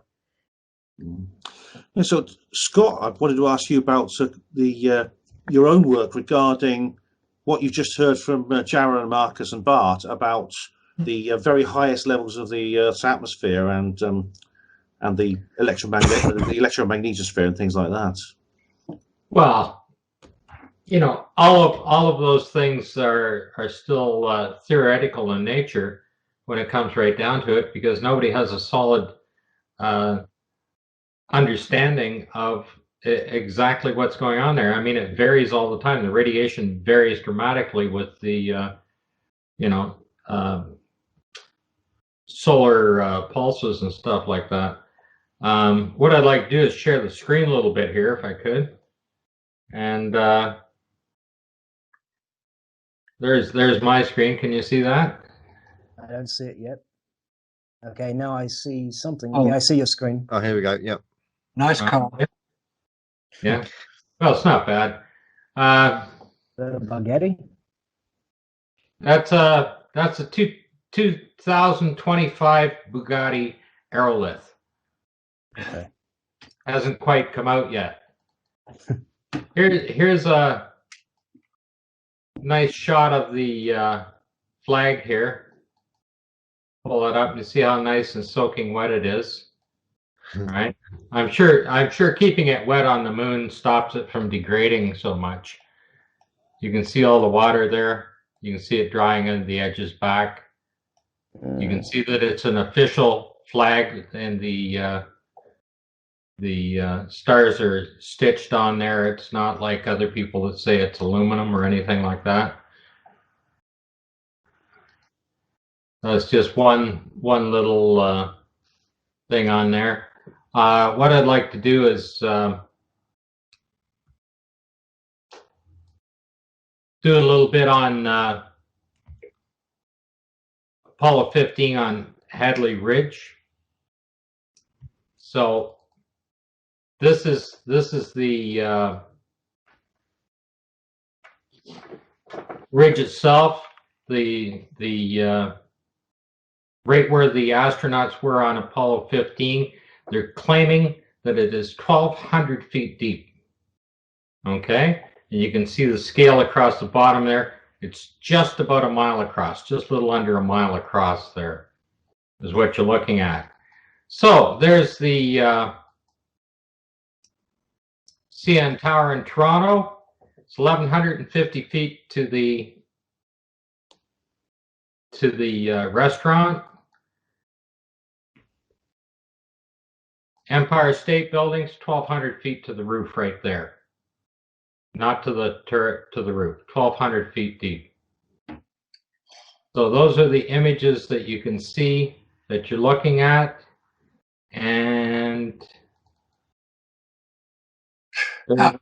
there's a shot. There's actually where they're standing. Oh dear. Just a sec. I run back through this way on it. Come up. Maybe create a different. Maybe just create a different window for that picture you're trying to show. There we go. Yeah, but there's the actual thing. That's a mile across there and 1,200 feet deep. You can see that quite clearly. Yeah. Okay, it's just a complete error in simulation. And right there, if you're looking back at this map here, off the edge, right off that corner, is the lens should be sitting straight there. And I've been looking for it everywhere. I even have an elevation map to show that it's not there anywhere in that shot. Simply not there on the on the thing of it. It's just a total error in simulation to have that a mile across that way. So it's like a continuity error here. They just completely missed it. Together with the entire thing. There's the actual map where you can see exactly where they were sitting on that comparison to the other photographs there. So now you're looking right at that corner right there. Mm. And that's where they're shooting from. They should be able to see the lem from there. And it just clearly isn't there. But the depth of this thing is just on, like, that might be 130 or 40 feet across and maybe 75 or 80 feet deep. That's supposed to be 1,200 feet deep. Like, if you're standing at the observation deck on the Empire State Building and looking down, that's what you'd be looking at. Okay. The other thing I have here, here's Meteor Crater, which is about half the depth of what they claim Hadley Ridge is, but it's approximately the same distance across. This is just under a mile across. That's the depth of the thing. This is Meteor Impact Crater. There you can see it's 560 feet deep, and it's just about 3/4 of a mile across. And that's exactly that image that you're looking at on there. It is just an absolute fantasy land little simulation that they did. They weren't even close. They weren't even close to it. Now, when it comes to vacuums, most people claim that the vacuum of space is the difference between one atmosphere. So why would they build this building? And I even talking to a few people, and they say, well, this was a make-work project, and they were using inferior materials just to get rid of it, the concrete. There's 8 feet thick of concrete and another 2 feet thick of steel. The interior design of this thing, it is specially lined in there with an anti-corrosive on it, because when you get down to a torr level, you get down to about a torr value of 10 to the -4, you start getting into off-gassing, even in metals on it. So like even aluminum starts off-gassing hydrogen at that level on the thing. Pull up a little video clip here from what we did, Paul and I did. This is just a quick little one. To stand on the outside of the tank, and it implodes in a thrilling fashion.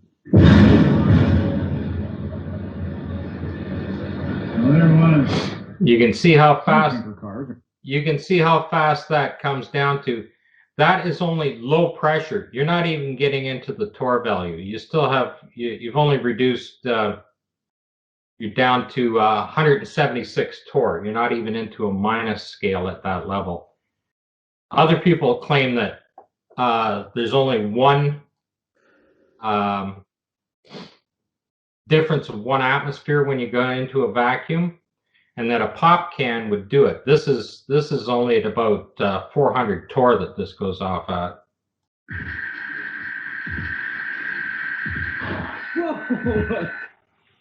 Now, a pop can will handle about 80 pounds of pressure on it, and that's just with a little home vacuum, just to rough it down. So now we're going to get into a little bit on the suits itself, because this you're going to find it absolutely amazing. I think I put them all up here.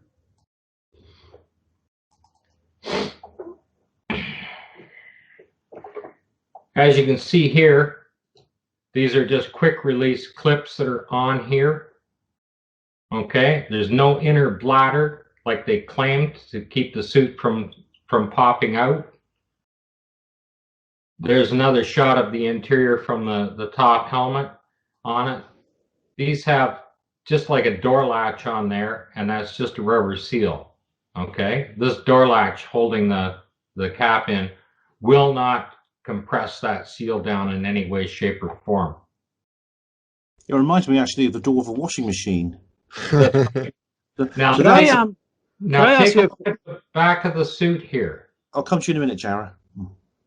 Okay, this is the back of the suit. There's the zipper, that blue with the bead on it there. And there's that much space in there, and the air can come right down through the top on this thing. There's absolutely no way, you can see that it was sealing anything off at all. Jarrah, you wanted to ask a question? Yeah, you showed a video from Paul on the plane. He's a flat earther, isn't he? He does my videos. He There does are what? there's He a does all contingent my of videos. there's a But he's a contingent flat of earther. people. No, he's not. He does my videos.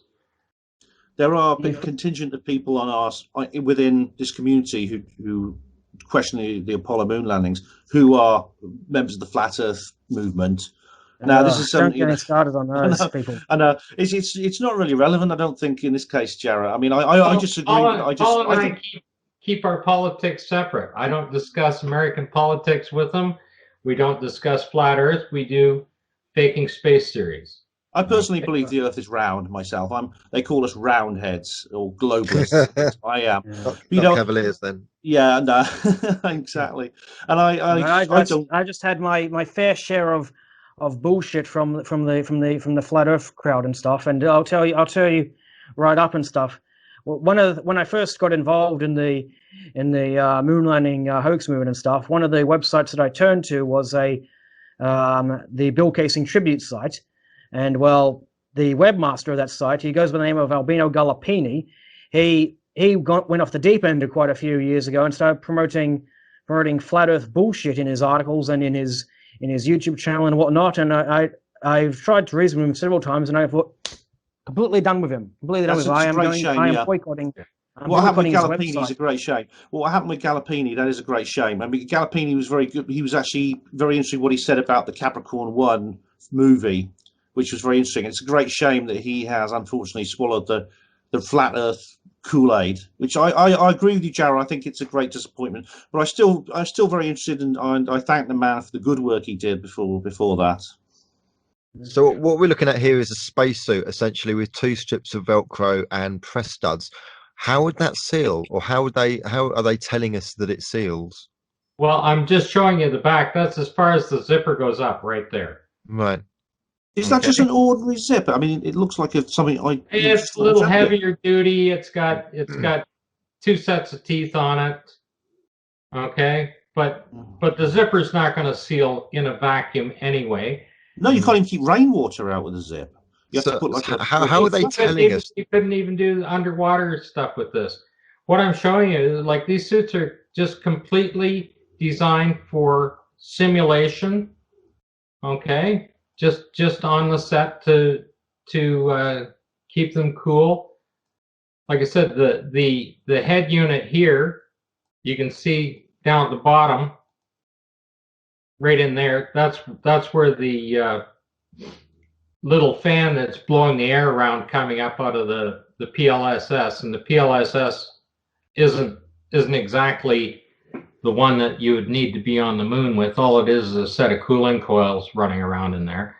But you can see that none of this stuff is going to do anything. And there again, you see there's no inner bladder on that.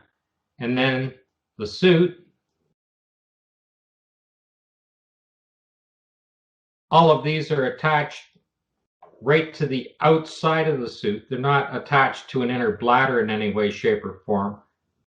And the one guy that's working for NASA or writes on their journal site,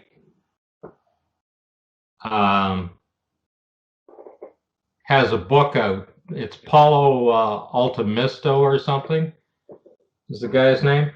And he claims that it's another completely different suit. That's just a band to hold on the top shielding of the suit. Mm. But when you see the original on this with just the way those rings are on the helmet ring, there's the gloves themselves, and you see they're done exactly the same way. No inner liner, no seal. This is on the left-hand side are what seals would be for that level of vacuum that they're in. And when you get to a torr value of 10 to the -6, you can't use rubber. You got to use metal rings on them, and they have to be properly compressed down. And of course, these don't have any of these. These are just quick release, so you can put them on and off for simulation. And the helmet's exactly the same way. So, and obviously, you need to keep them clean. You would know they'd have to be make sure there's no dust or anything else that might break the seal. Even something as small as a hair would stop them from being able to pump down a vacuum here on Earth. They can't achieve that vacuum. Can you imagine now? They're coming in and out of the LEM, covered in dust, over top of the door seals. How do you answer the criticism of people who say, "Oh, it's no big deal. It'd just be like a slow puncture on your tire if there was like a hair or something in there"? How do you answer that? The one they claimed on the International Space Station. They said that his finger up there, he'd go through that so quick it'd be like going through a shredder, you know. Here's a couple of shots of Apollo 11. This is Buzz Aldrin coming down the ladder, and you can see the red here and the red here. The gloves aren't even attached. They're not done up. And I can show you that. Do you think this might have been a prototype suit for simulation purposes, but they kind of realized that they couldn't get to the moon, and maybe they had in mind they were going to do like a pressurized sealed version, but then thought, do you know what, there's no point, we might as well just fake it and use the simulation suit? I don't think they really tried that hard when they were doing the simulations. I mean, people have looked at these pictures for years and years and years, and like I said, not that one. Just a sec. I can pull this one up.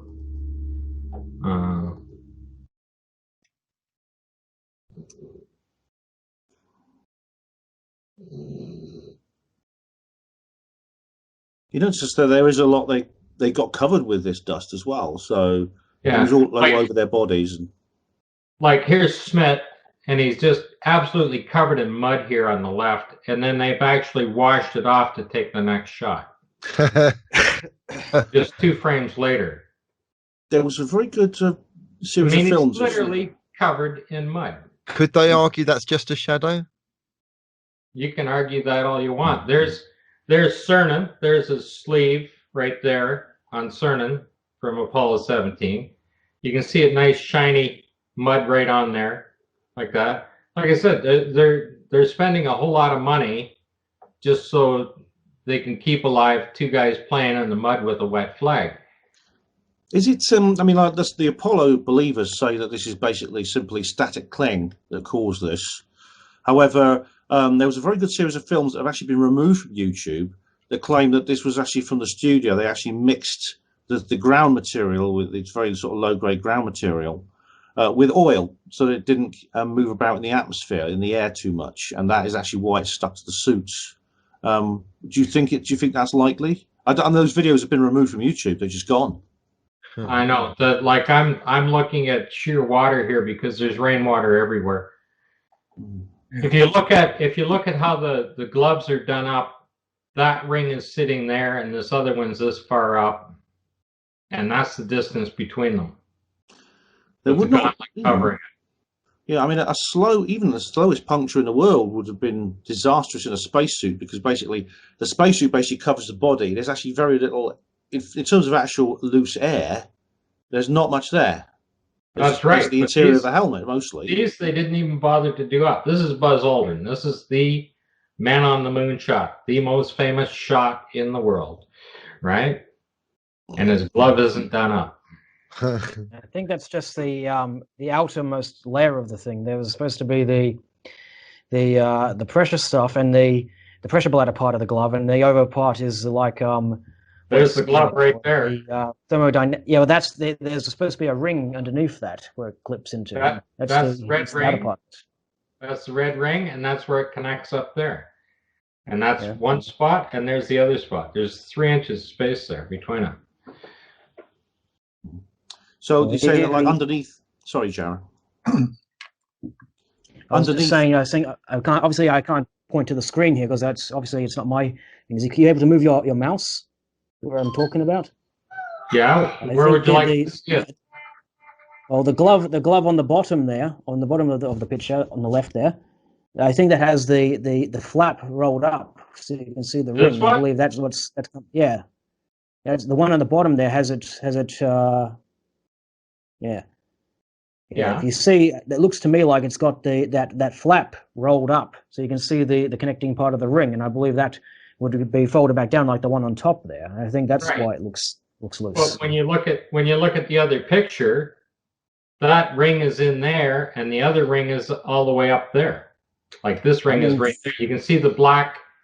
Like when you're looking at his picture. So you're saying that underneath that, the flap that's pulled up over Aldrin's wrist, underneath that flap, the actual seal is undone. Is that what you're saying, Scott? Yeah, there's not enough room. You can see there's the black ring right there.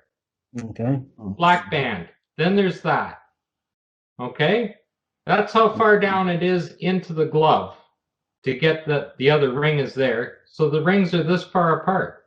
Might be a little closer there. Might be up to there. That's about it. There's not much space in between them. They're not connected. There's not enough they don't come up. That doesn't come up far enough for these two rings to be connected.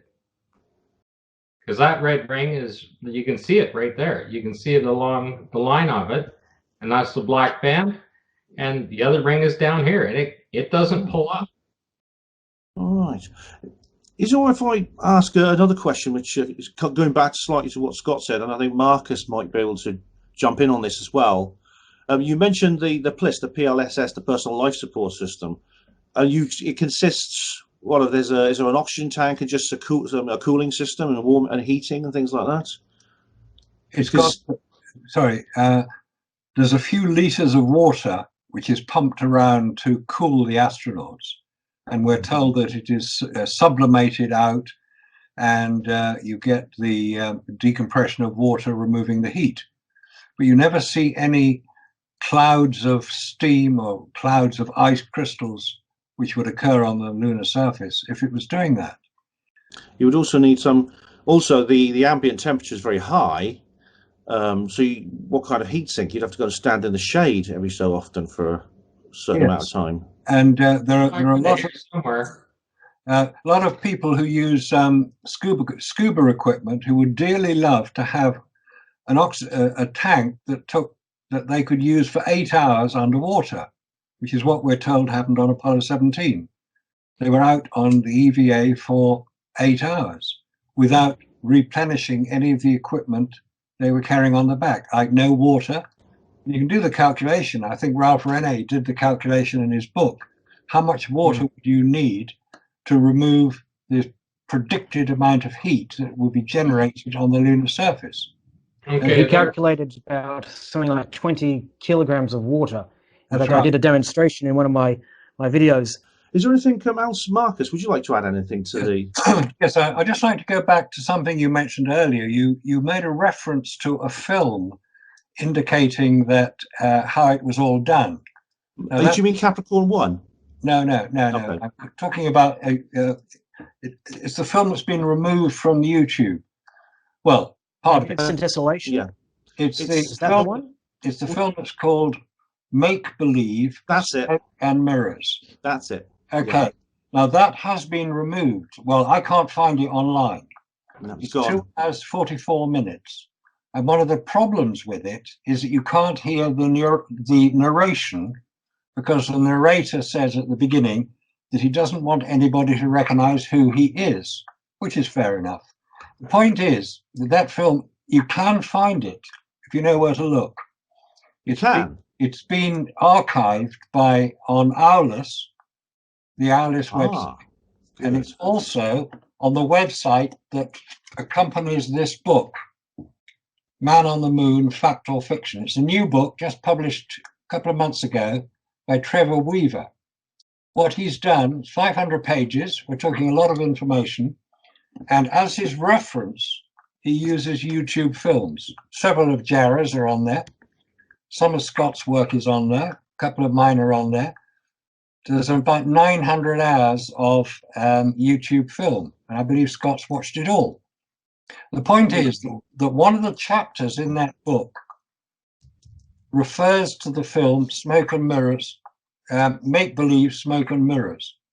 Somebody has taken that film, split it into 20-minute segments, and put subtitles on it. So you That's know the one I saw. Yeah. Right, now that is available. It's called MB, Make Believe, MB Enhanced. That's the actual reference to it. If you go on to Trevor Weaver's website, which is man-on-the-moon.info, and you go to section 19, that's where you'll find Make Believe, Smoke and Mirrors. Thanks very much, Marcus. Because when that was sort of disappeared from YouTube and put down the memory hole, I was concerned. Obviously, this is what YouTube do regularly now to videos they don't like, and so I hope listeners will make a note of that too, because I'm sure some of them will be interested in seeing it as well. Yeah. So thanks. But who's the mysterious narrator? Well, the chapter which is entitled "Who," who was behind it, who was behind the fabrication of Apollo, he comes up with two very, very interesting names. One of them is Douglas Trumbull, who was Stanley Kubrick's special effects director on 2001. He also did the special effects on Back to the Future, Star Trek the movie, Blade Runner, and Close Encounters. He was using models on all those. They weren't CGI. He also refers to John Dykstra, who did the special effects on Star Wars, as being possibly people who might have been involved. They certainly had the ability to do it because they were using models, cameras, special effects. They were using a special photographic technique, which is called motion capture, using a snorkel camera, which films models, and when projected, it looks life-size. And they're also using an optical projector. Now, Jarrah, I know, has done work on the slow motion figures. In the enhanced version, there are 7 different slow motion speeds that he's identified, depending on where the astronauts happen to be in relation to the camera. He also says the camera is also very busy, which distracts the viewer. The camera always appears to be moving. The problem was that you cannot film a slow motion effect of sand dropping. So when you get an astronaut kicking the sand, his movement appears to be faster than the sand. His movement appears to be slower than the sand is falling at, which indicates that because you can put a lot of things on wires, like astronauts and pieces of equipment, you can't put sand on wires. So the sand is one of the big giveaways of the slow motion technique. There were 3 different film sizes used: 16mm, 36mm, and 70mm. These were all used as a result of the technique of transferring the information probably 16mm originally, onto different sizes and different speeds and different falling rates to make it appear to be on the moon. There's also a lot of model work done and a very large scale model of the lunar surface derived from the lunar orbiter photographs. That's where most of them come from. So those films are still available. As I say, if you know where to look, you go on the Aldous website or go on Trevor Weaver's website. I would also like to mention another book just published by Randy Walsh, who lives quite near to Scott, in Toronto. And he's working on his part 2. This is the Apollo moon missions, Hiding a Hoax in Plain Sight, part 1. Part 2 looks into more detail. It's a fairly technical book, so it's a great interest to people who are looking at the technical side, as we are, of Apollo.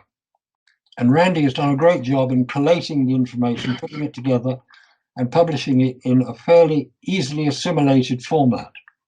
Oh, that's another book I've got to read as well. I'm Yeah, glad people are. another book to read. And yesterday, on Friday, I was up in London being interviewed by Zigzag Productions, who are re-updating their previous film, which was filmed in 2003, called Did We Land on the Moon? Right. That's not the correct title. Yeah, well, I the hope, truth behind the moon landings, wasn't it? Yeah, The Truth Behind the Moon Landings. That was filmed by Zigzag Production. That shows Jay Windley capering around on the desert outside Los Angeles, trying to prove that the shadows do what everybody says they do. I thought that was very amusing, actually, because there was a skeptic program made about this as well, or Apollo Believer one. He made the same mistake that Mythbusters did. He said, "I'm going to prove that the Apollo missions were shot in sunlight and not in a studio under artificial light by creating a simulation under artificial light." Exactly. Well, I mean, you couldn't make it up. Yeah, in One fact, thing is, Jarrah's critique of that original program, which was very comprehensive, I sent it to the person who was interviewing me, Rachel Sutton, before she interviewed me. So she knew that though she wasn't involved in the original program, because she was still at school when that was made, she knew that the original program had a lot of faults in it, a lot of factual inaccuracies.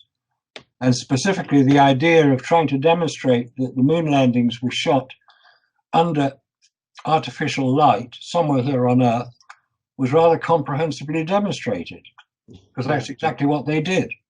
Why didn't, as Bart said in his critique of it, why didn't they wait 12 hours to wait for the sun to come up and shoot them in sunlight? Would have made much more sense. And they were using a desert which has a far higher reflectivity. Again, that's what Jarrah demolished the NVIDIA film. I showed how much reflectivity the surface in their film had, about 40% as opposed to 8%, the reflectivity of the moon. So they basically falsified all their investigation by doing it wrong. It's much easier to do it correctly. Use the sun. That's what they were supposed to have done. they could have shot it on an asphalt road and got the reflectivity right, because the asphalt has the exact same reflectivity as the moon. It's in the same range. I think you did a video, Jarrah. You did a video with Lots of you capering around with a cardboard box on a road. That's the one, yeah, with the cardboard box. Yes. And you couldn't reproduce the photograph correctly. That's correct. Not without either opening up the aperture to the point that the whole landscape was overexposed, or taking the box off, ironically, and just letting the blue sky act as a natural fill light. But of course, you don't get blue sky on the moon because it doesn't have an atmosphere like that. Yeah. So this is that's very true. And so coming back to the make-believe movie, Marcus, is it the person who doesn't want to be identified? I mean, I don't know who they are, and I wouldn't say so if I did. But is it actually someone? Is it actually an insider? Someone who actually produced what? Either it was Trumbull or someone else who produced the original moon hoax footage, the NASA footage. I don't know that, to be honest. Whoever has produced the film has put a lot of work into it. As I say, the film itself is 2 hours 44 minutes. It's much easier to watch it with subtitles so you can hear what he's saying. But whoever has done it has a great technical knowledge of photography and special effects and how models would look under different situations. It's a very, very comprehensive investigation, and it would appear to be the explanation for how NASA did it. Now, whether it is an insider, which is why they don't want themselves to be identified, or somebody who has just taken a great deal of trouble and is somebody probably quite well known within the film business because of the sheer technical ability they have to explain things, I don't know. But one possible location for where it was all put together originally is Lookout Mountain Laboratory, which is north of Los Angeles. It was a US Air Force facility up to the end of the 1960s when it was moved to, I believe, McGill Air Force Base. But they were very proud of the fact that they had the best equipped photographic film studio in Hollywood. It was better than any of the Hollywood studios. They produced technical films, promotional film, propaganda films. That's on the face of it. Now, they had the facilities there to produce something much more spectacular. Now, Lookout Mountain Laboratory still exists. It's now a private house owned by Gerard Leto, the singer and actor. It's got a big facility, and it could well have been used. I don't know if it was or not, but it makes sense that it might have been used. Now, this is an important point. Like, if you were involved in this hoax, so you were the person directing it and producing it, you have an awful lot of talent in Hollywood you could have used. And we mentioned Trumbull. And of course, you probably guessed the next question I'm going to ask, and this is something that has come up. Was Stanley Kubrick involved?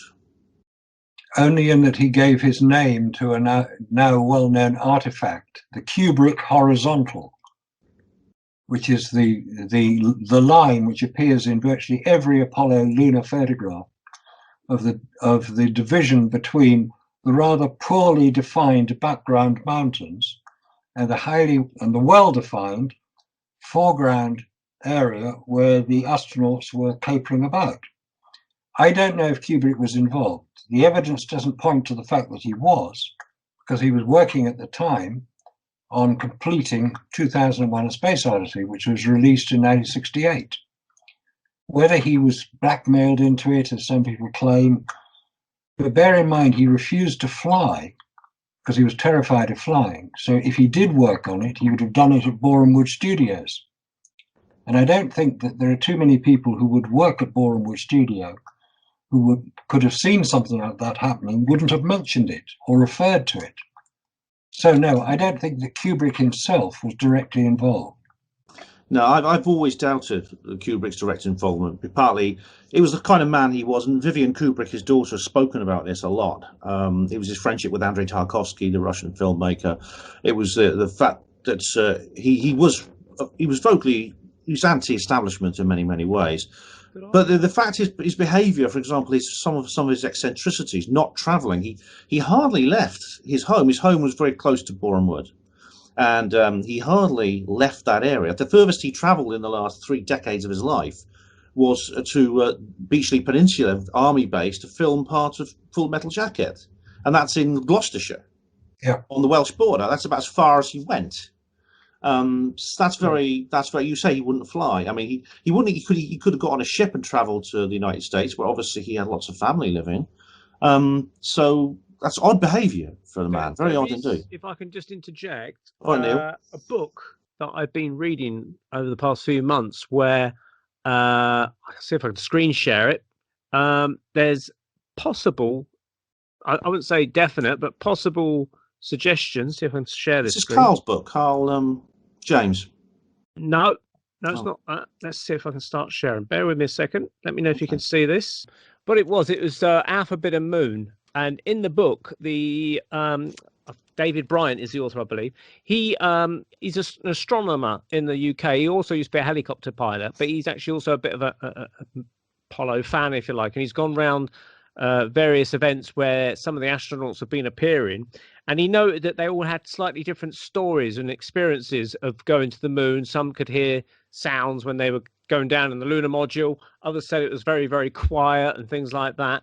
Some say they don't remember stars, you know, small Some things. remember stars, some don't, that kind of thing. But one of the interesting things was that he's been going around schools in the UK and doing presentations. And he says he does his presentations to say the Apollo moon missions were fact. And this is an interesting sideline, but I'll mention it anyway because it's quite funny. One of the teachers that was present during his presentation to kids at this school, he goes, hang on a minute, are you saying that we've been to the moon? And he goes, yeah, we have. And he goes, no, that's not right. He says, what do you mean it's not right? He says, well, I would have heard about it. And this is a teacher that, you know, it's gone through the system, and supposedly he said, I would have heard about it, definitely heard about it, that we've gone to the moon. So he couldn't actually believe it, the kind of scientific education that these teachers are now getting. But anyway, that's a sideline. But one of the things he said that was when he was clearing up after one of his presentations to the kids, and this was some school in Bedfordshire in the UK, he said that the audiovisual technician guy that was helping him clear up, a very old gentleman, said that he remembers back in the late 60s meeting Neil Armstrong and Buzz Aldrin at Cardington Hangars, which I think we might have mentioned earlier, in Bedfordshire. And this is where they had the R101 airships, huge, great big hangars.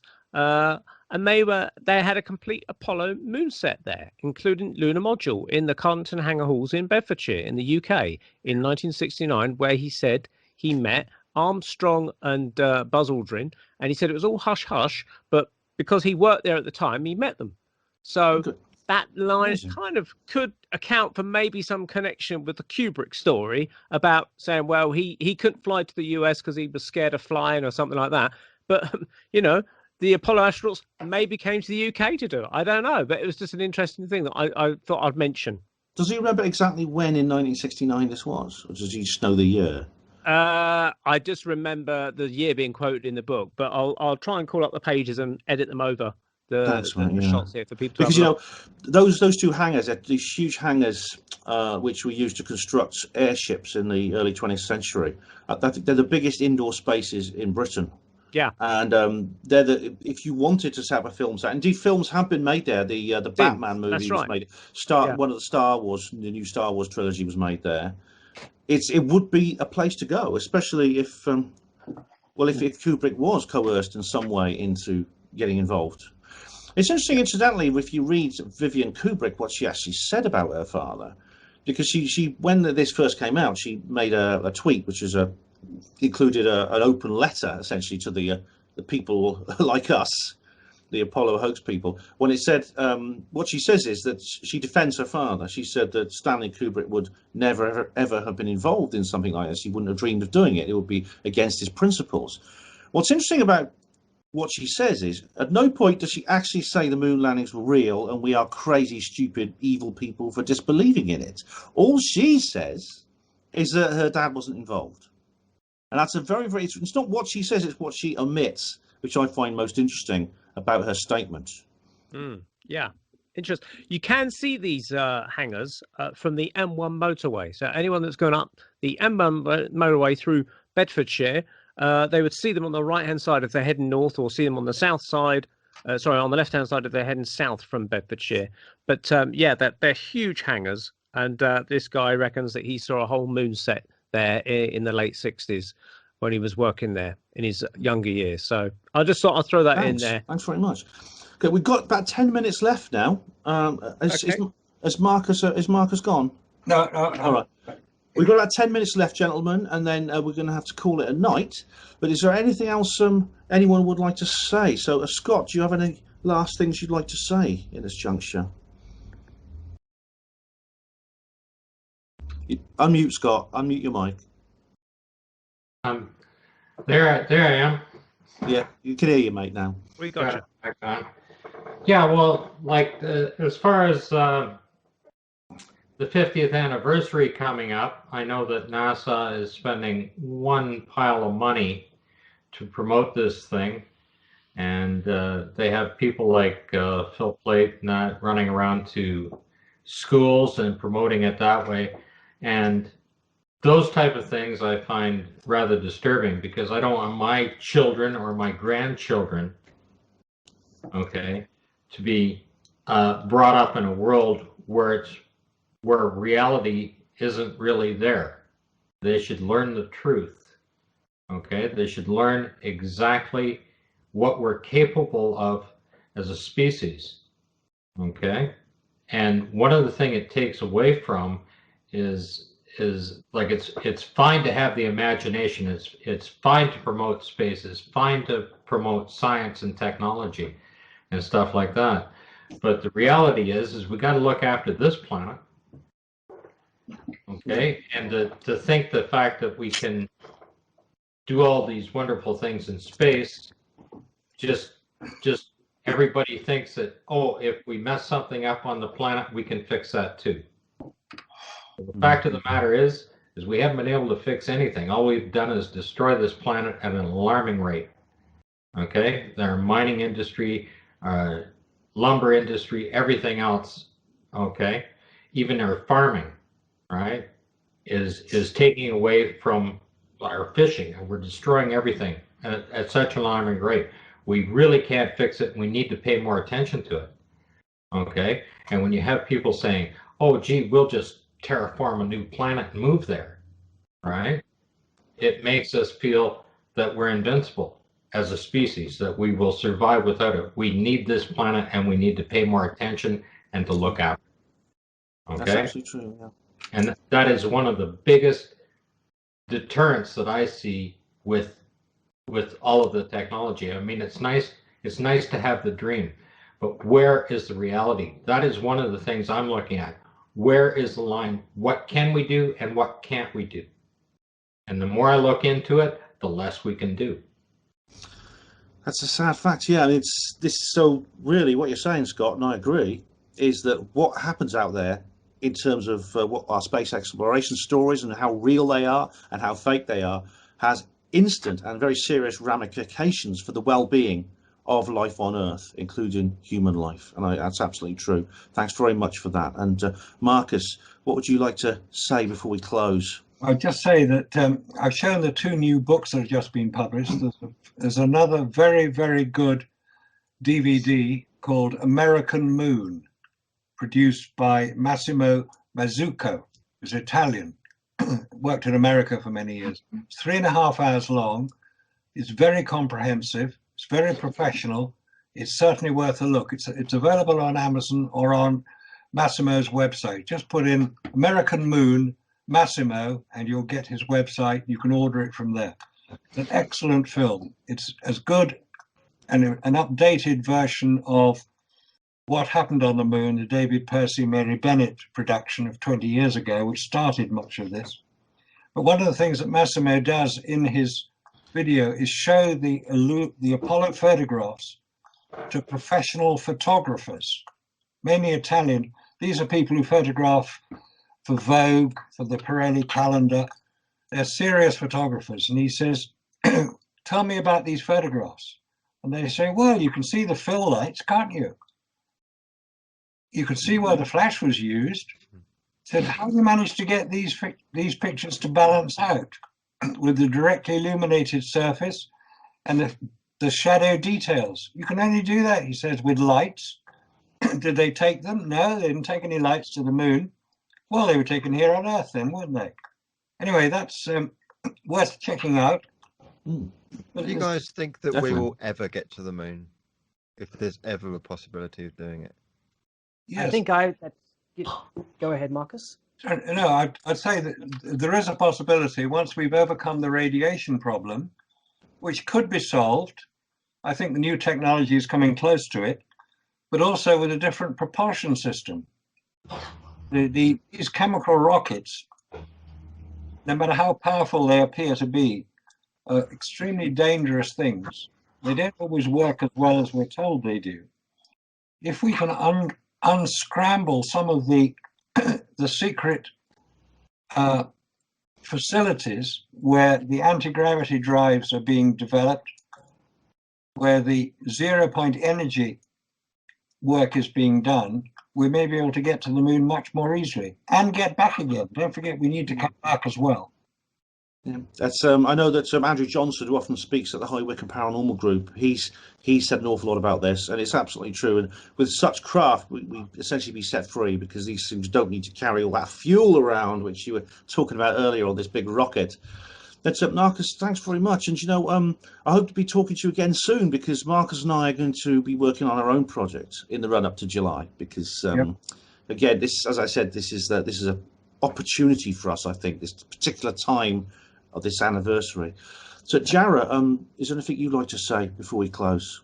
Yes, I would like to follow up on what Marcus just said about could we get to the moon someday. I don't know about the anti-gravity things that he talked about there, but I believe getting to the moon could be possible through the private sector. When I first got involved in the whole moon hoax discussion, obviously I had two motivations. One obviously was to take a stand against the propagandists and trolls that basically, well, try to jump on Casing's grave. But another reason as well, as I said before, when I was a child, I dreamed of going to Mars someday. I dreamed of being an astronaut. I dreamed of becoming the first man on Mars. And well, I felt as long as NASA kept us living in this fantasy world about how they can somehow get through the radiation belt in only 8 grams per square centimeter of shielding, despite all this severe radiation that can penetrate that, right? I felt as long as they kept us living in this fantasy world, we were never going to solve the radiation hazard for real and get to the moon, right? And so that was part of the reason why I made the Moonfaker series. Then all of a sudden, the SpaceX came along, the private space exploration stuff came along, and with that we've seen true potential.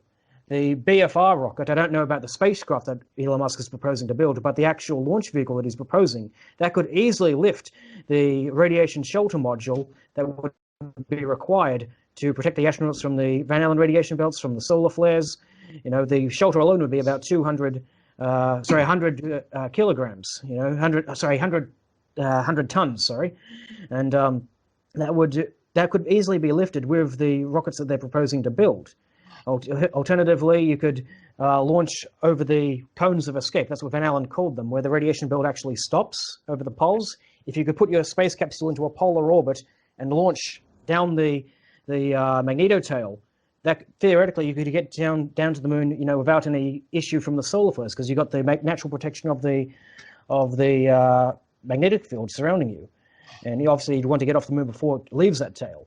But my point is, and stuff, I believe private space exploration is the way of the future. I believe it's going to be not government agencies, which obviously are directionless as it is, but dedicated people, dedicated civilians who are willing to put the energy and put the money into making these new kinds of rockets, and willing to learn from, learn the difference between fantasy and reality, learn from mistakes, how to solve this issue.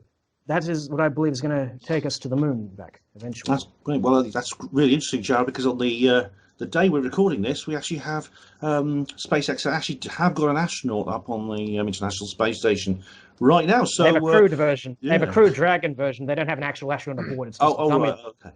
But it is actually the crew variant that they've got up there. They're going to send people up there, I believe, in July.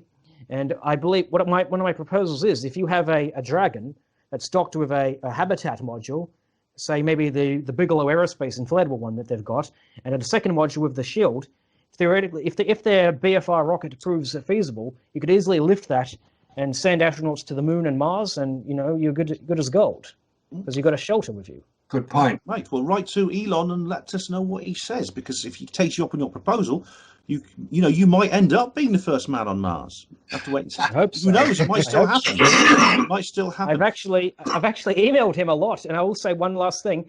I actually emailed him because one of the things that initially he seemed to be on the wrong track, because he says, "Oh, the radiation isn't that big of a deal. We'll just keep a column of water pointed to the sun." I sent him emails basically explaining that's not going to work, because the sun has a magnetic field that deflects the particles in all directions. So you actually have to have all sides of the capsule sheltered.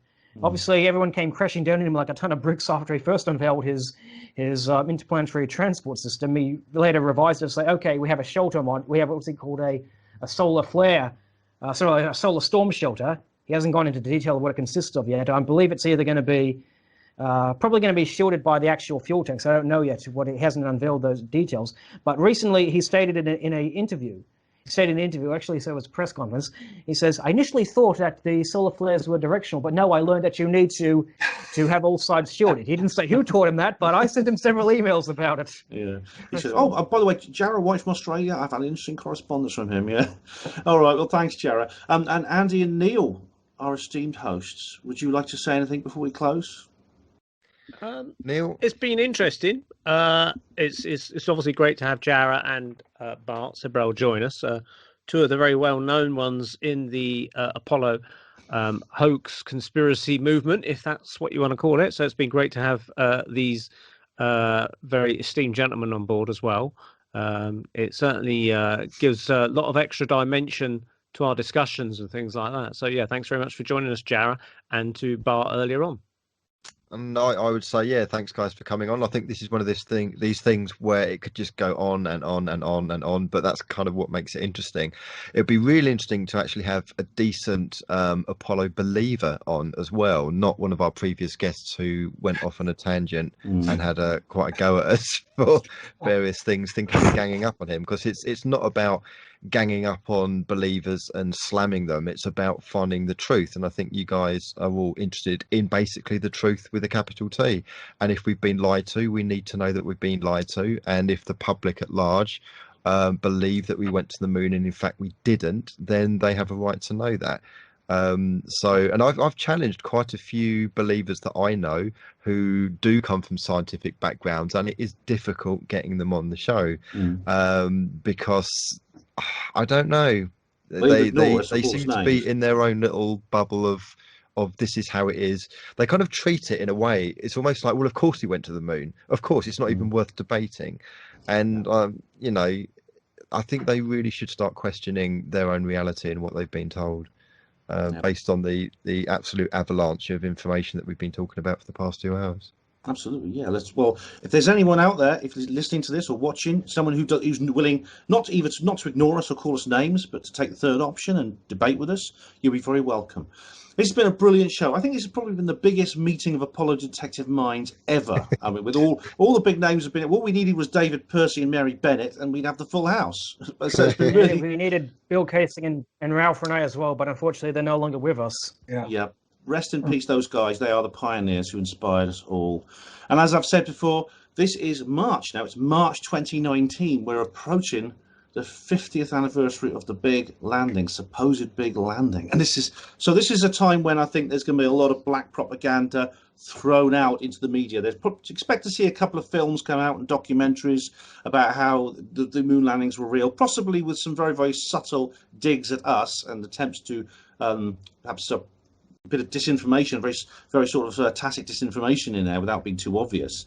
At the same time, this is an opportunity for us. This is an informational choke point which we can exploit, and I think we are doing it. And this program is one of the best ways of doing it. So I thank all you gentlemen very, very much for being involved. Marcus Allen, Scott Henderson, Jarrah White, and of course Neil Geddes-Ward and Andrew Chaplin. And I am Ben Emily Jones.